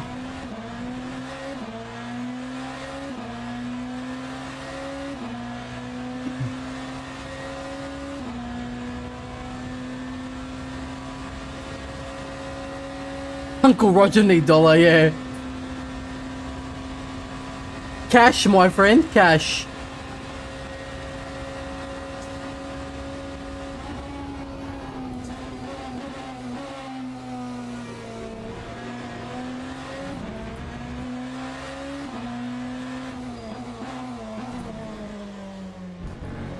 Man, why can't I do it like that the other times? Jesus. Corner's so annoying. Especially Mulsanne. You know, when you actually do an endurance race on it, it's different, I feel. Especially nighttime. You gotta try it at nighttime, it's sick. It's so cool. Because all the chicanes have these little LEDs on them that light up. So you can see where the chicanes are. Like the chicane apexes.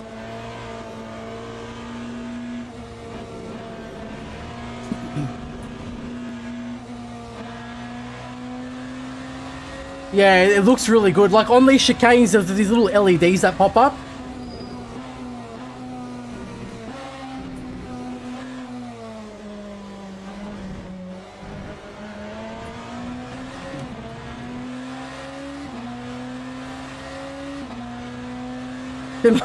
Because you get stressed when you do the actual laps, you know?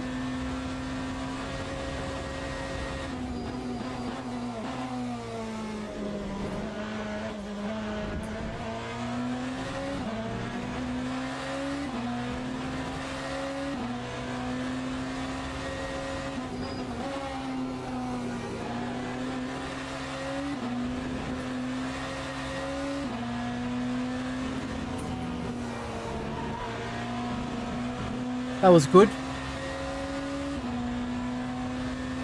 In motorsport, cash is king because it's prohibitively expensive. Yeah, exactly.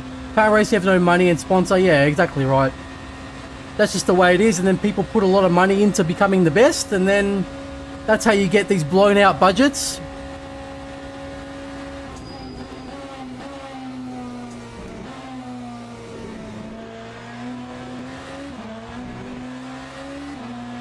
That was bad. Yeah, you get these blown out budgets and then some teams can't compete and then you just get a big gap in performance between the cars.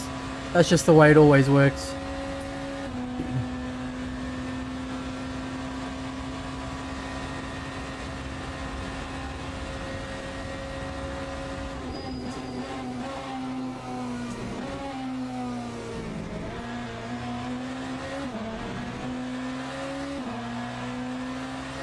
This is a horrible lap. All Lance Stroll, yeah, through.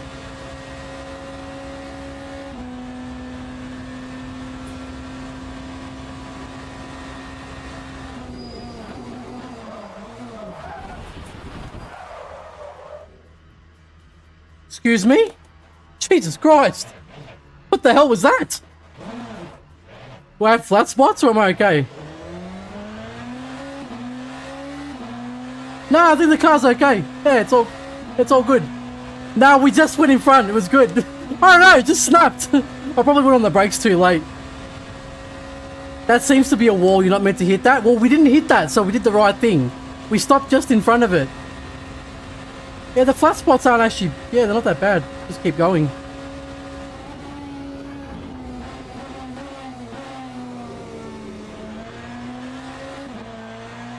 Check splitter. Well, you'll see if the lap times are slow on the straight, then you'll know. They have a good little meeting with our friend Berrier. Lockups break. Yeah, I don't know. It's, yeah, like you're trying to unlock them as well, and it's so hard. They just won't unlock.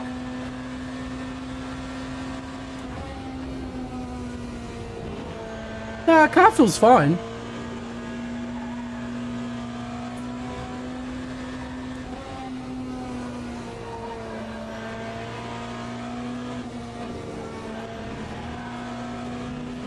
Yeah, car feels fine.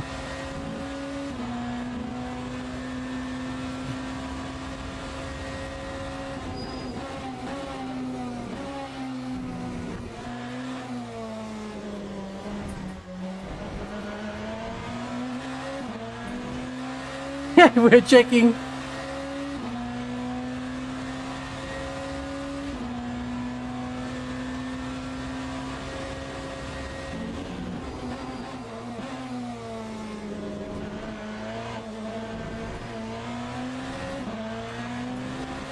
Oh, we gained time there.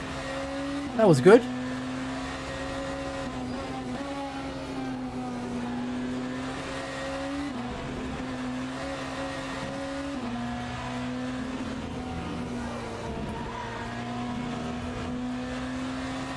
Yeah, we definitely don't have any damage. The delta's going up. We're fine.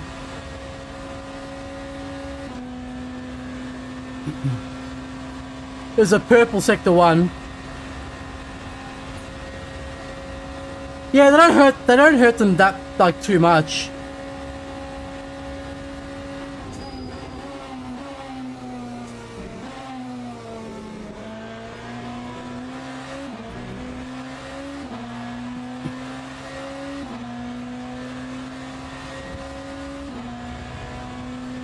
Well, we're up on this lap as well. 1/10 already. And we still got plenty of fuel. Yeah, we still got one more lap of fuel.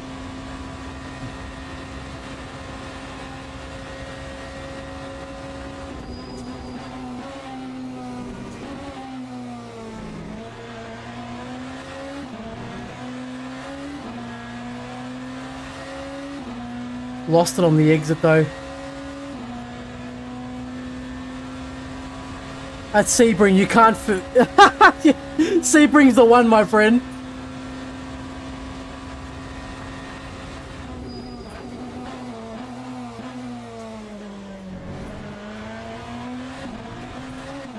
How does the Delta go down?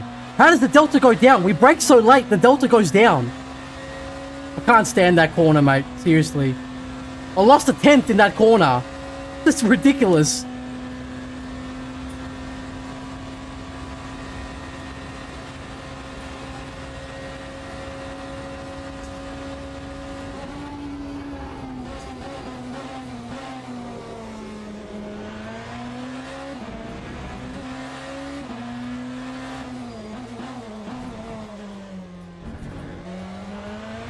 Yes, boys! We finally did it!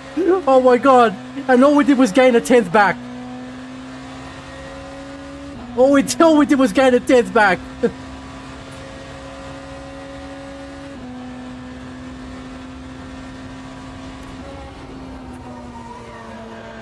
Slip angle!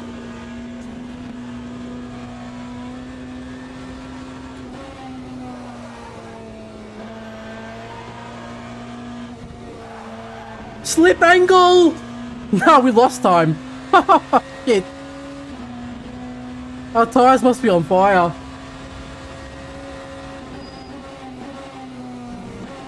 Oh god, I'm going to die. Yeah, I made the tires too hot. From all that slip angle, made the tires too hot. Alright, I'm gonna try one more time. If it doesn't work, I'm just gonna keep it at P2 because like, I'm fine with this, but newer people not going to like the roll bar at P2.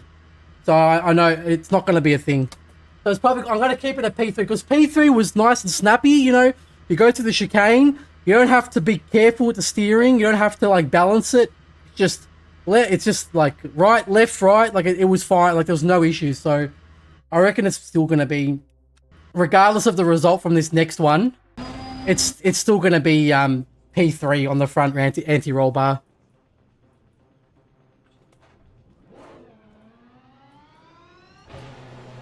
And you'll get that. You'll get 323, like 3 or 2. Sorry, 325, 2 or whatever. You can get that with the roll bar at P3 for sure. Actually, no, I'm just gonna try it now. Might as well, because we're not gonna use P2. Oh, I can just do this actually. We're not going to use P2 now, because it's not good for beginners, so we're just going to keep it at P3. All good. See you, Jesse. Have a good one.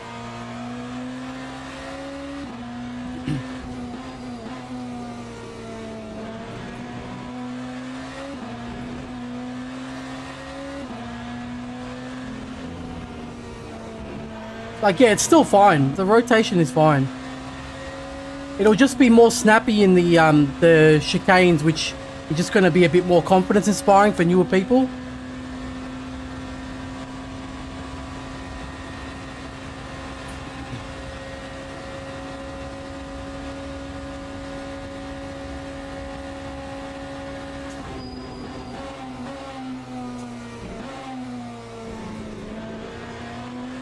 Yeah, it still rotates. It's fine.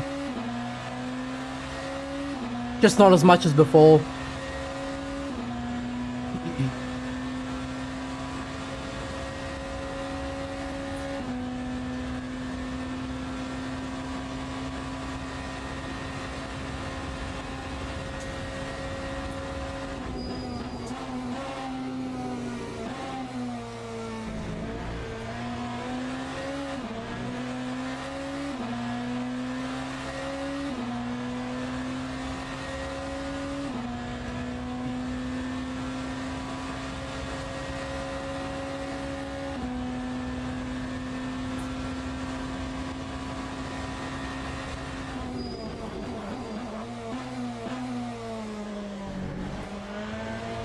Yeah, just a bit less rotation in that hairpin. But you, like, that's worth it. That's okay if you can be a bit more stable in the corners. It's got to create a balance at the end of the day. I'm not gonna put it on P2 just because the lap times are faster, but if it feels too sketchy, it's not worth it to people trying to learn, so.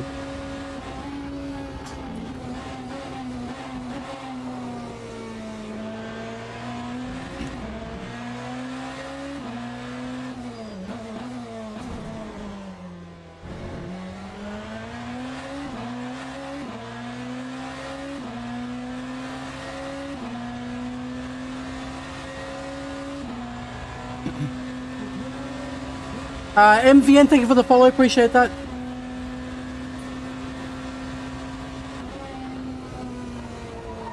Yeah, it's a bit tighter in that corner there too, which is good.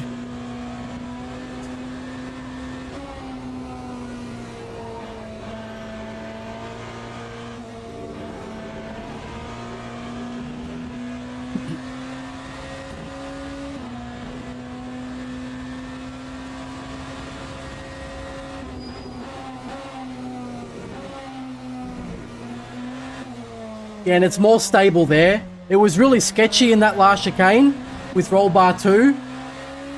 There was quite a bit of oversteer.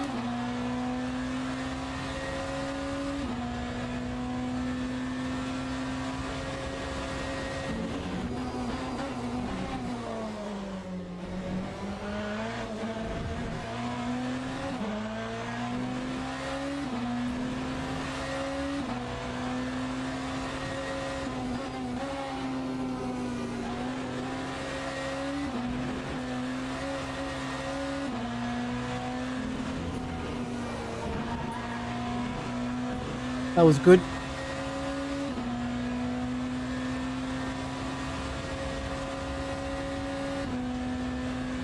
Yeah, the rotation's fine. And it feels safer now.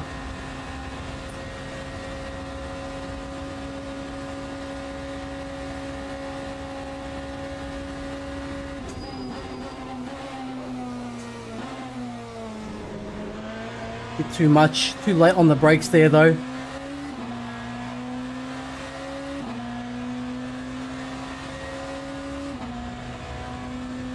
Still got 2 laps worth of fuel. But I think, yeah, we'll finish it after this run because I'm pretty, yeah, happy with that.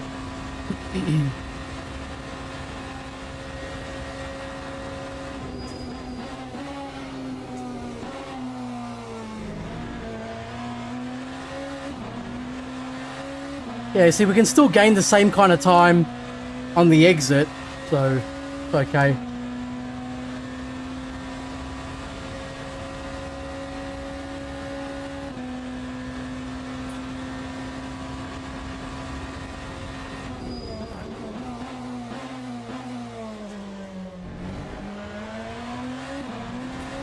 Oh, the delta went down, amazingly. Oh no, never mind. It's gone back up. Which hypercar has the best top speed? Ooh, good question.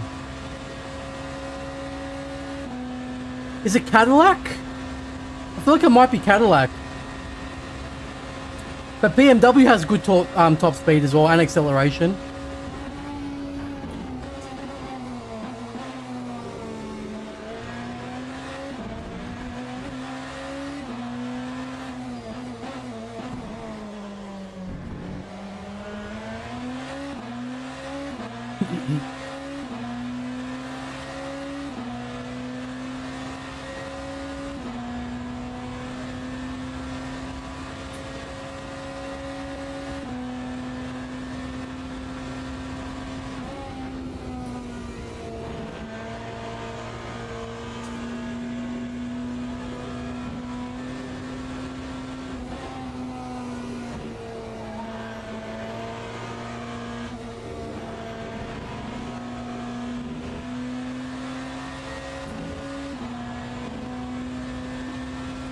Yeah, Porsche should be good too.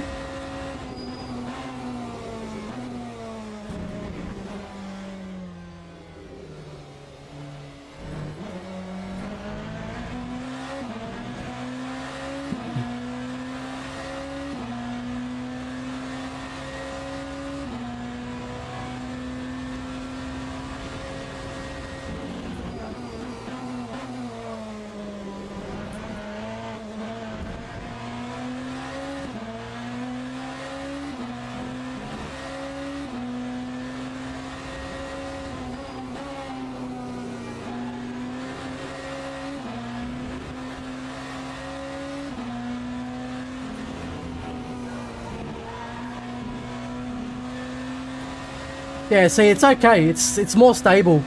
It's good. We're just gonna keep it this way. So excited. Yeah, it'll be really fun when driver swaps come. I agree, Malix. Because you'll be able to do the races with your friends online. It'll be really fun.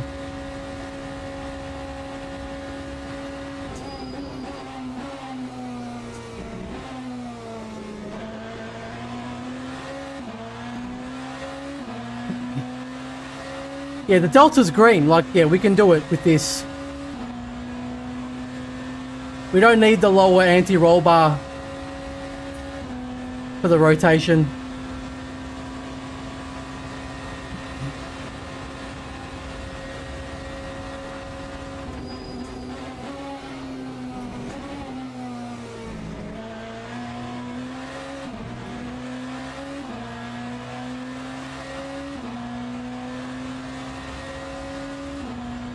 Yeah, 1/10 up.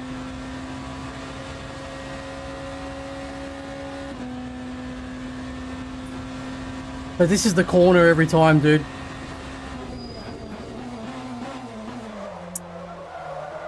Every time. I get so greedy there. They still got one more lap.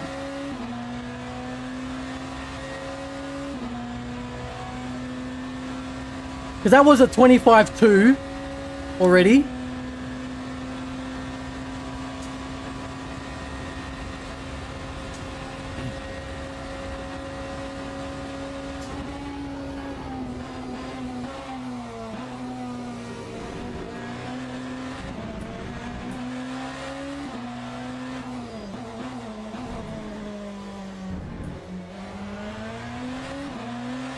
Yeah, so we gain time there as well on the exit.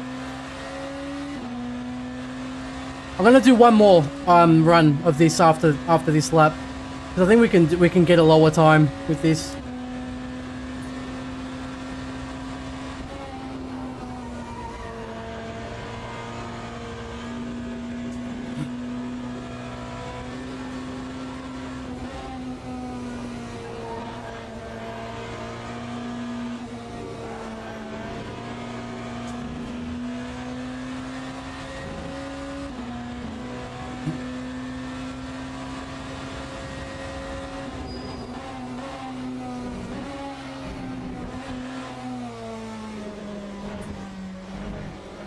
Did we gain 2/10 there, or 3/10 nearly? Raphael, thank you for the follow. See the delta was like 3/10 in that chicane there.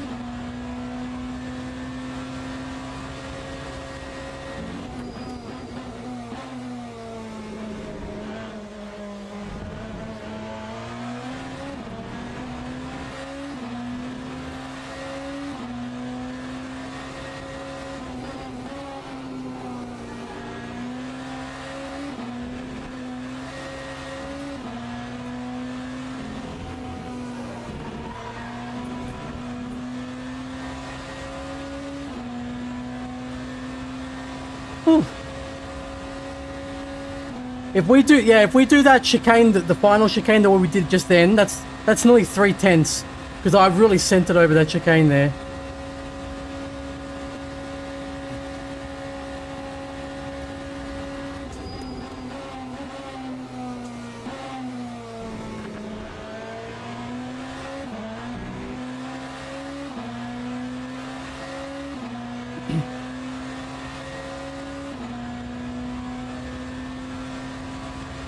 Oh, man.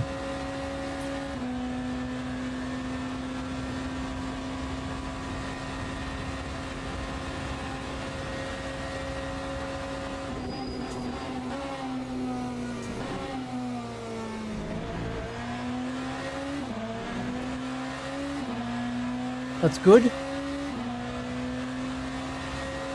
Yeah, so even if I can keep it low red like that, when I get to the chicane, if I can send it like I did the way last lap, it'll be nearly 3/10, I think, up. But just this corner every time, dude.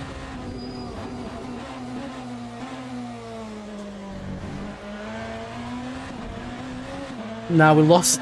It's such a hard corner. It really is.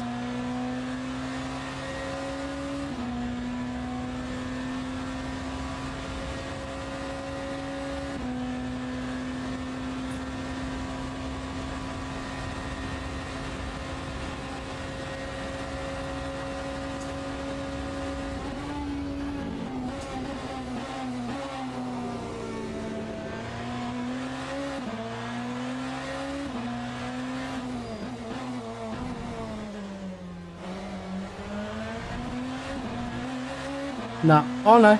It's going down, but it was too much understeer.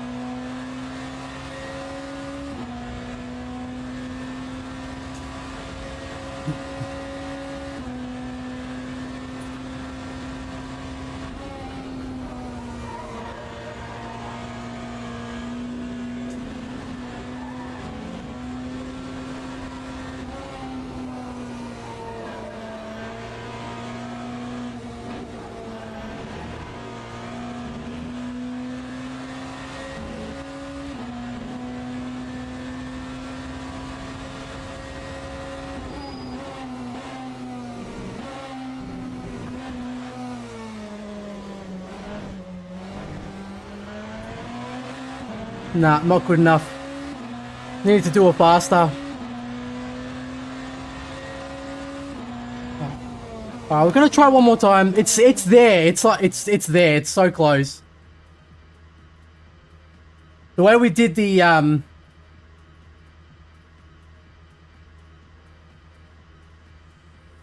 hello. The way we did the chicane in that previous lap, that was really good.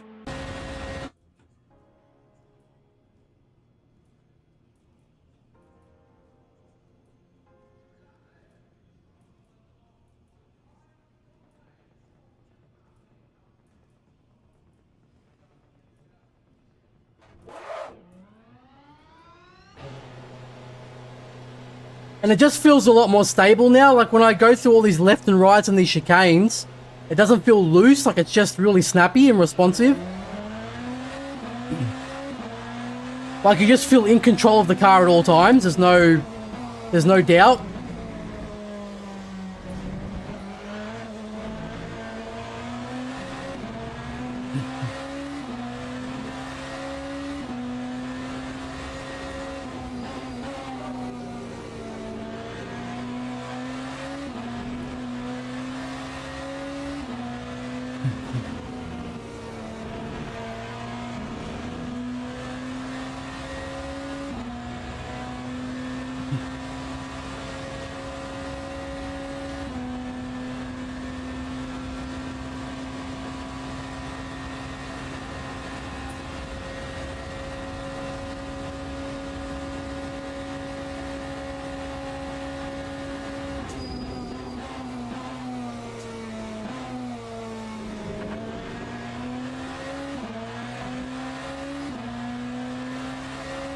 Yeah, so to LMH had the potential, but its participation too short.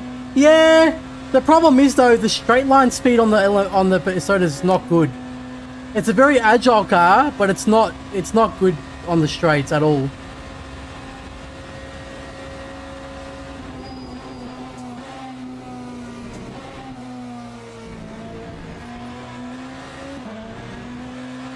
Like it's current. In the game right now, it's probably the slowest on the straight out of all the modern, like excluding the Van Wall Glickenhaus. The Isota is probably the slowest on the straight, I'd say. Worse than the Alpine from memory.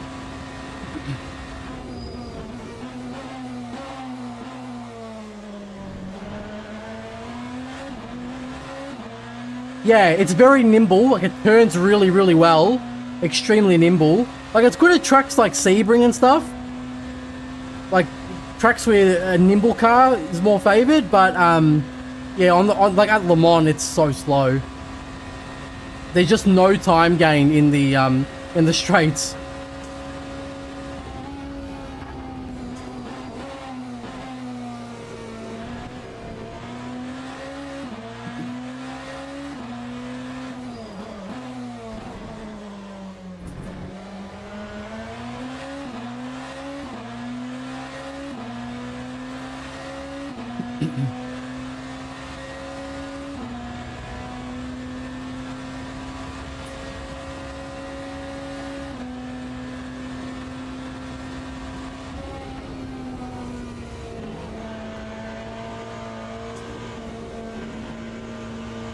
Imagine getting track limits on Porsche curves. Amazing.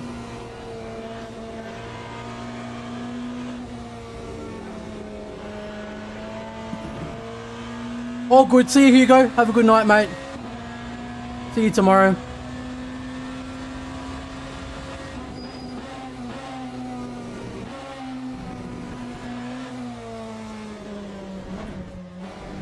That's how we need to do it. Like, that's much faster.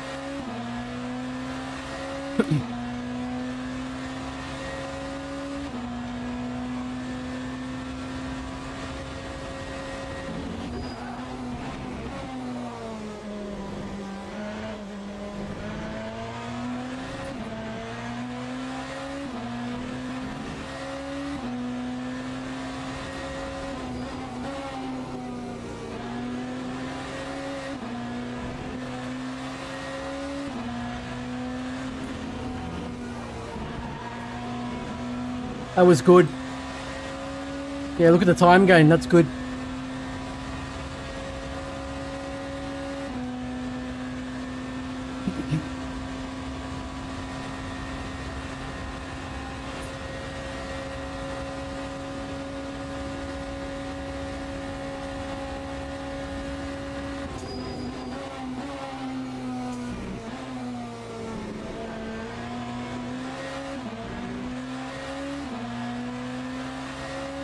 Yeah, this is good. This is P3 is fine. We just gained nearly a 1/10.5 in the one chicane.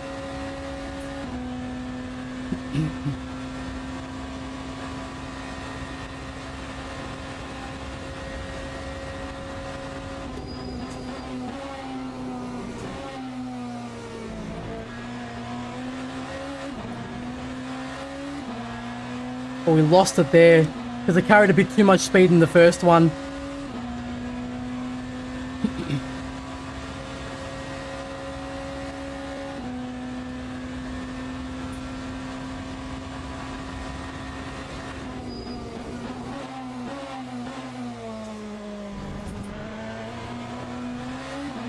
Nah, too much curb.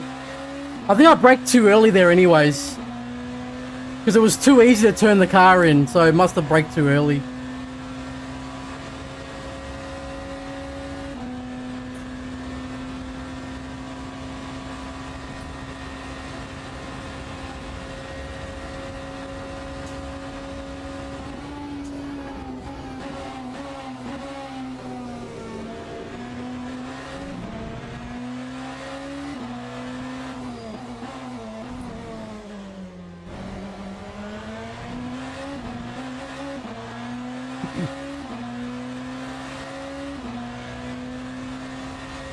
Still got 2 laps anyway.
Too early on the throttle.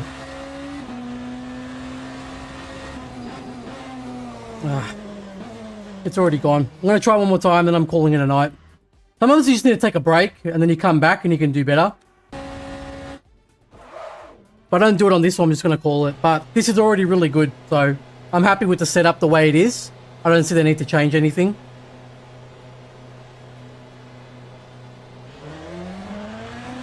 Yeah, P2 wasn't worth it.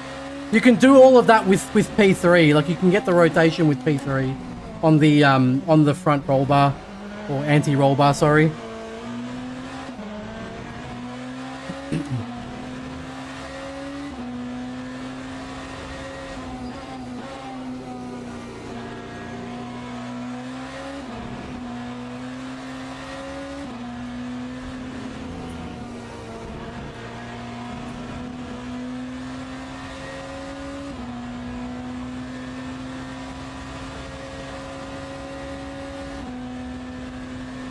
It probably doesn't help as well that the front the front left is getting too hot, so it's getting a bit too slippery on the exit and in the mid corner.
Ooh, that was good.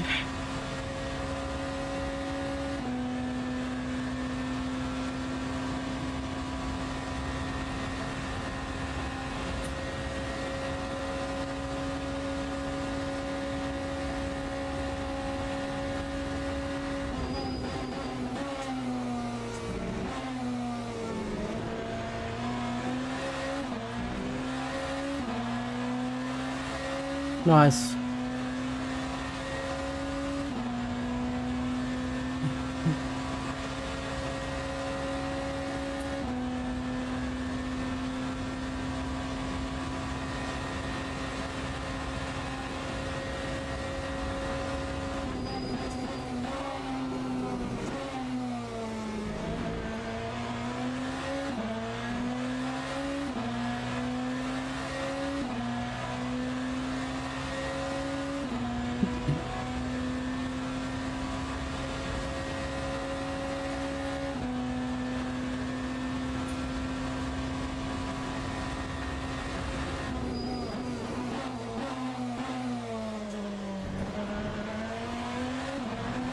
Oh, boys, we did it! Yes! Yes! Oh, no! No, it's going down. Why? Why are you going down? Unbelievable. This corner is ridiculous. It went up, but then it started just going down just cause. I shouldn't have started cheering. That's probably what it was. Game hates me.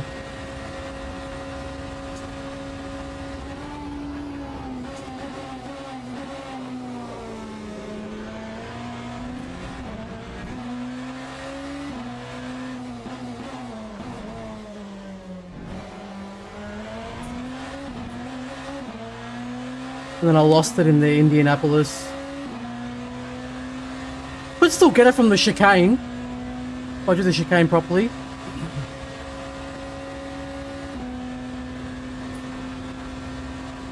Yeah, exactly. Cheering jinxed it.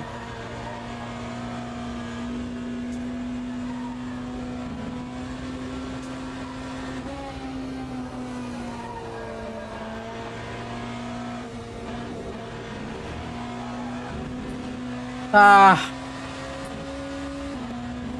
Lost it. It was a 10th up as well.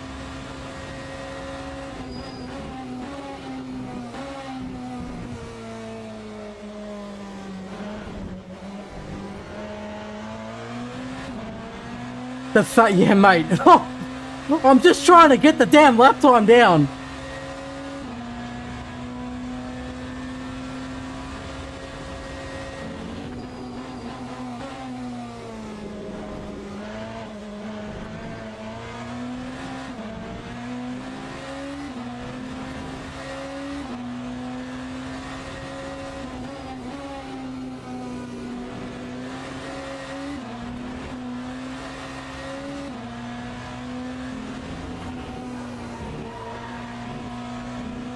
Oh, it still went... Nah, I screwed it up. Too late. It's not too bad, though. I've still got 2 laps worth. Yeah, I shouldn't have cheered.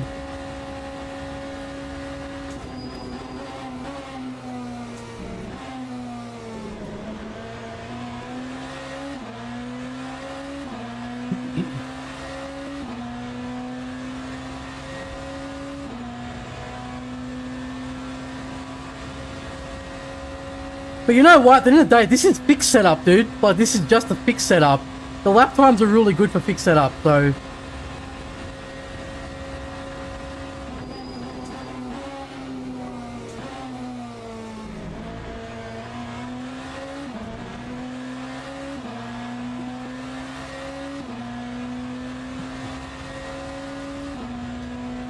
Mental, never cheer. Yeah, mate, never cheer. Something will happen, even if you've won. Something will happen.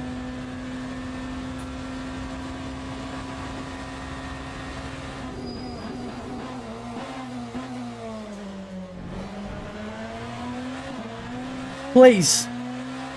Please. I didn't cheer. It's going up, fellas. It's going up, and I didn't cheer. We found out what the problem is. Stop cheering.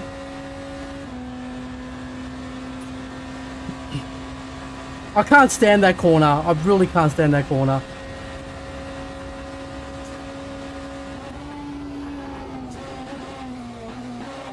Oh, just stop.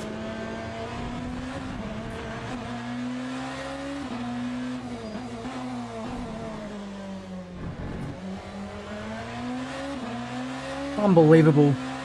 The car's not pulling up now on the Indianapolis. Might have to just go, never cheer in life. I gotta go a bit harder on the brakes in Indianapolis.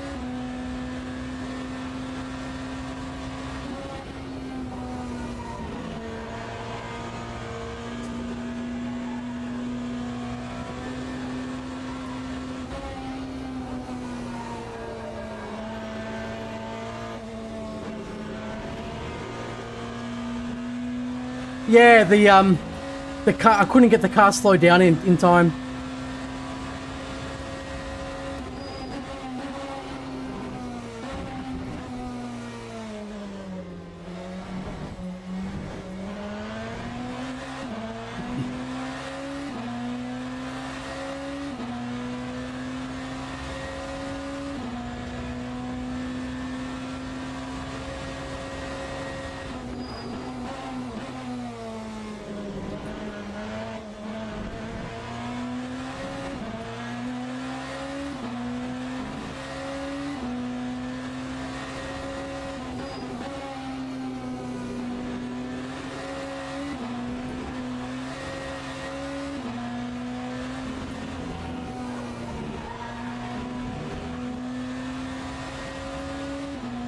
Oh, 1/10, fellas, we're looking good.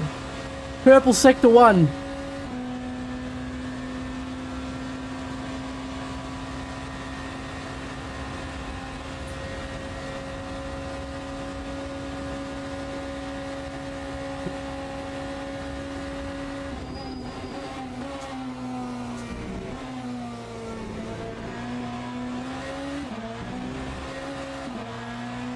Ooh, look at that delta, boys. That's a 25-0 right there. That's a 25-0 flat from 1.5 sectors. You can get a 24-9 with this, I'm telling ya.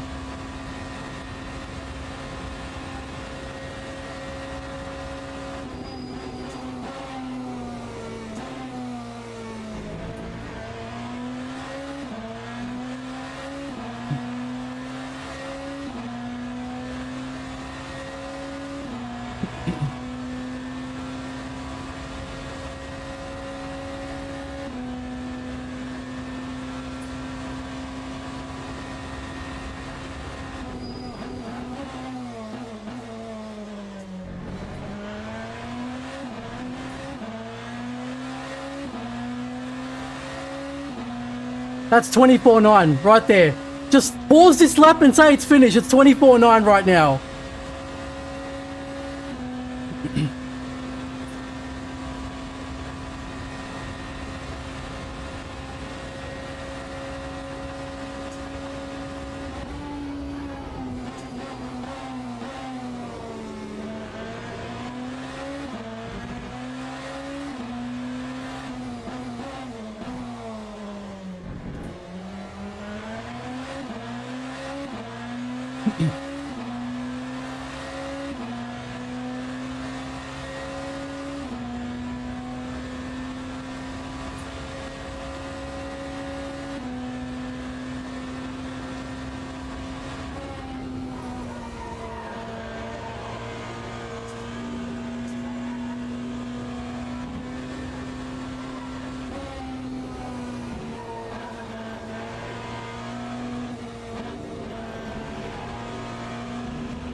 Let him cook, boys.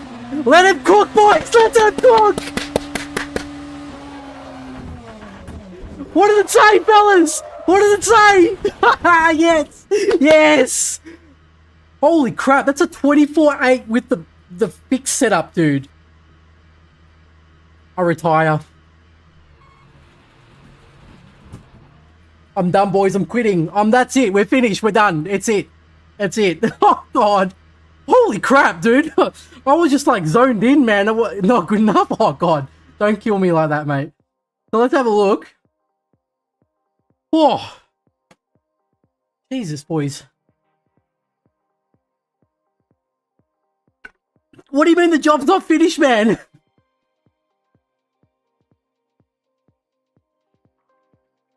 $24.5 is only acceptable. Mate, this is a 24. This is a 24.8 with the fixed setup. I literally made 2 changes. You know what changes I made in the car? This is the fixed setup. I went here. I went to the garage. Okay. I went to car setup. I went in here and I went wheels and brakes 100%. Migration 2.5. That's the only change. I used P3, so that's not. So it was this. It was P3. So that's the only change. 23 flat. Mate, if I get that in the fixed setup, you might as well just hand me the Le Mans Virtual Trophy now. Before the race even started, I reckon. Before the race was even organised, just give me the trophy. That's nuts, dude. I did not expect to get that. I was like, I'll be happy with like a 25-2 or a 25-1. And then we get a 24-8. Like, that's Jesus. Dedication, fellas. That's what it gets you. Let's look at the lap, not in this thing. How do I start? And then do this. Okay, let's go to. Oh, I'm covered in sweat. It's so hot in Australia, boys. What happened to the full race setup with race cargo net and racing stuff? It's still here. I can't do those kind of laps with all that shit. Like, I can't do it with the GoPro on my head. No way. I drive so slow with the GoPro on my head. I'm doing these so that I'm showing you guys how to make the setup, and then I put the setup in the spreadsheet. and then that way you guys can copy it and use it. And the whole point of the live stream is that I do it live, so you guys see it happening, like see how the lap time changes. But if we compare this now, so we did a 3, and it was with the exact same fuel. Yeah, the first reference lap was 9.16 liters. It was a 326. No, it was less, a little bit less fuel. Sorry, it's this lap here. My bad. If I just do that, so we did a 326.2 with 9.16 liters, and then the new lap is a 324.8. That's that 1.4 seconds, the difference. Oh mate, yeah, it's horrible down here. I really shouldn't be running the PC. That 14900K, the processor must be getting so hot because I have no aircon in this room. So wait, let's see. So that's a difference of 1.4 seconds, man. So let's see if we can quickly go through the lap. What's going on? Why is it not following? 1 second. I don't know. What's the button to make it follow? Oh, there we go. All right. So first corner, let's look at the difference in the braking.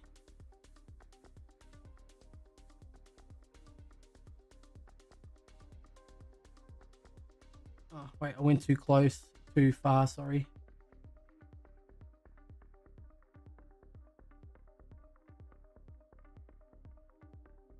So first braking point. Oh, let me switch over to this one for you guys, sorry.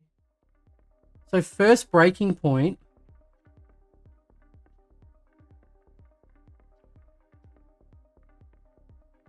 We're still not on the brakes. So look, we're already on the brakes in the old setup, the original default. We're already on the brakes there, 41%. We only just get on the brake now in the new setup. And how much time do we get on the exit here? By the time we get out of it, 1/10. Yeah, 1.5 tenths from the first corner. Yeah. Then if we go back, and then the next corner,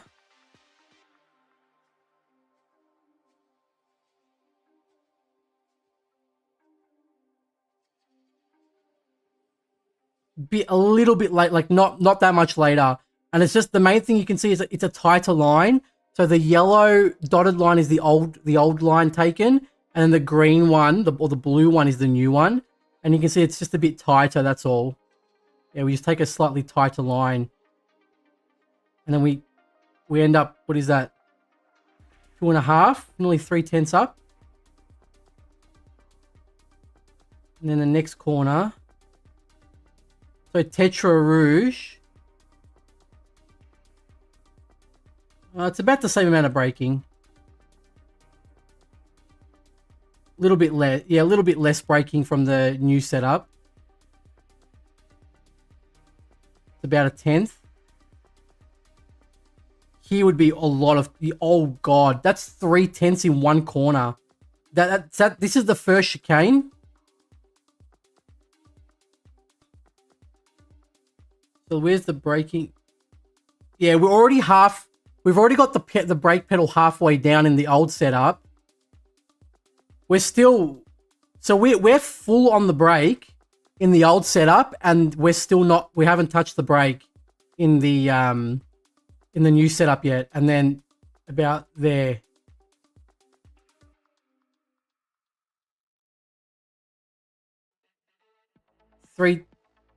That's nuts, dude. That's 3/10 by the time we exit. And you can see if you look a bit close, can I zoom this in more? I don't know if I can zoom it in more. Nah. So if you look at the line, right?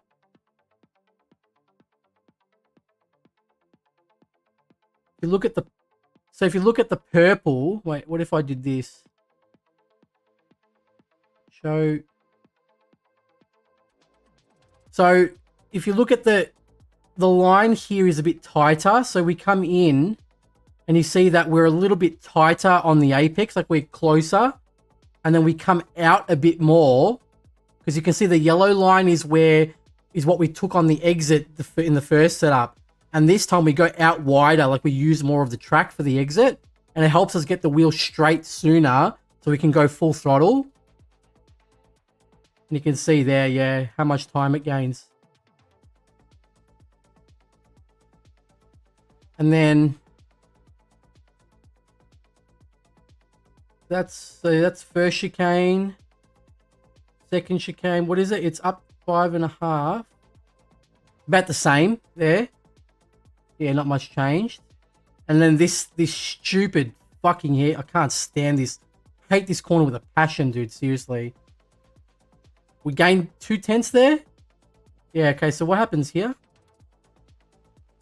have a look. So we go up. We go on the brakes way later. Yeah, way later. So we're already on 82% brake. And then we've just started to go on the brake in the new setup. The line is basically the same. But it looks like I took a tighter entry. Because you can see that the yellow is the original one. And it comes out a bit more. But here I think I used more of the inside curve. Like I took a tighter line. And then we gained time there. Yeah. And then I think I still screwed up Indianapolis, didn't I? More or less. Chicane. The Indianapolis is here. Whoa, what? How much time gain, dude?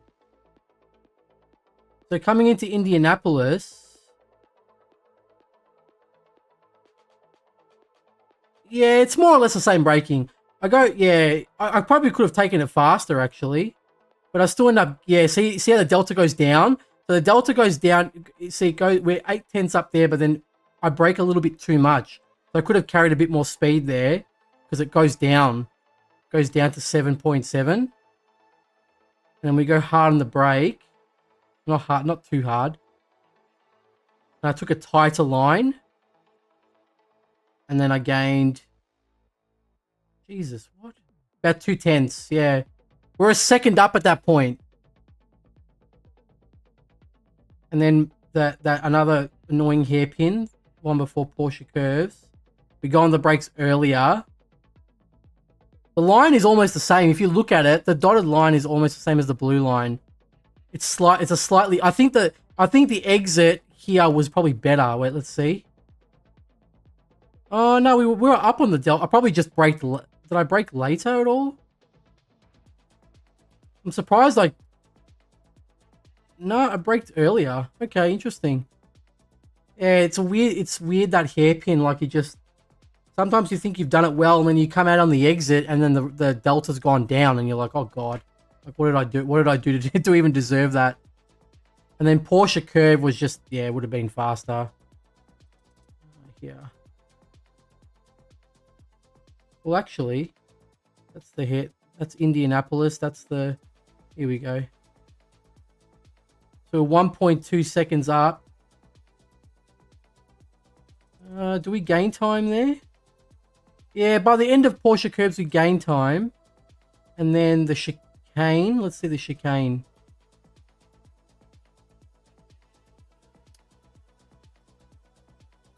For the chicane, let's see, 1.3.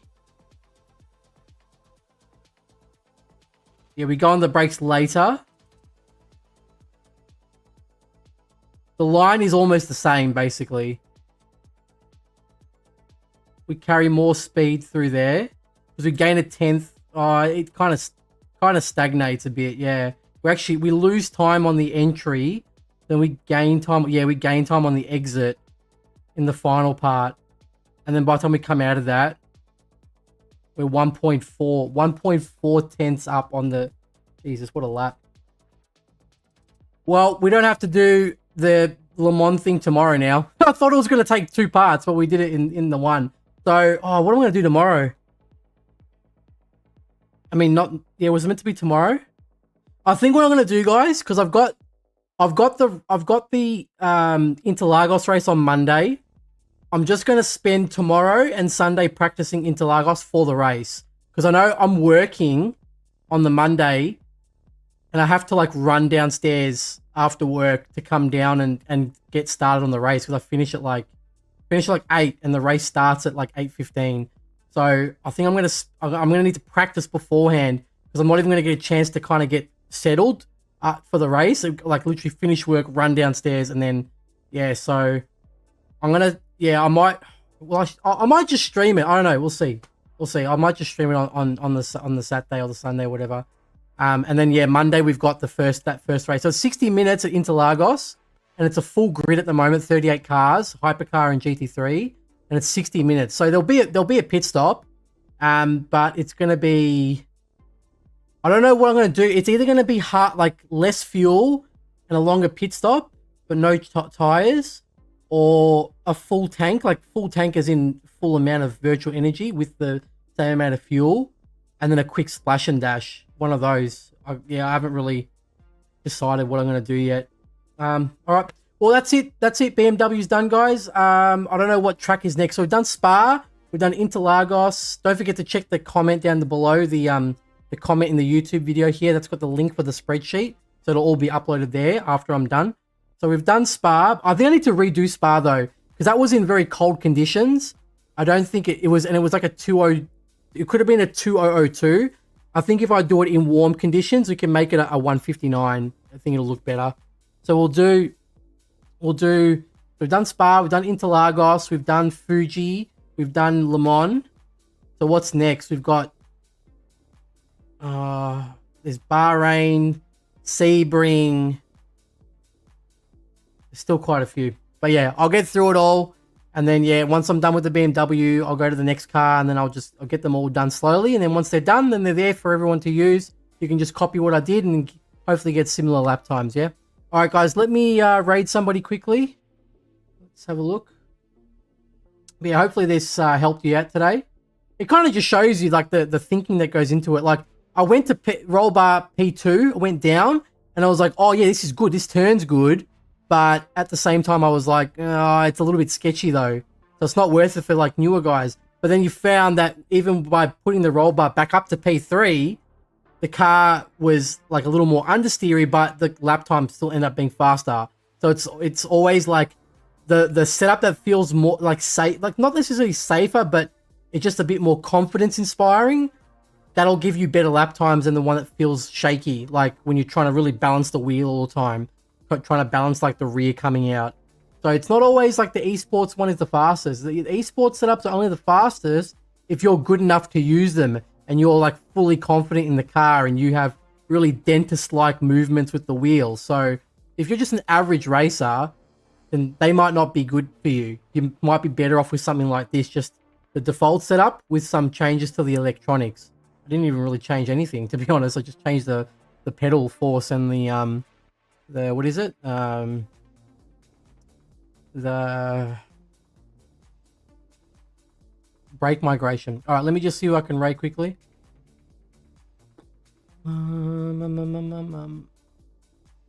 Raid channel.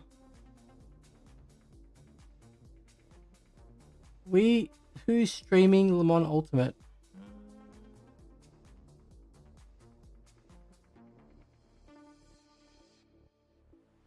Okay, we've got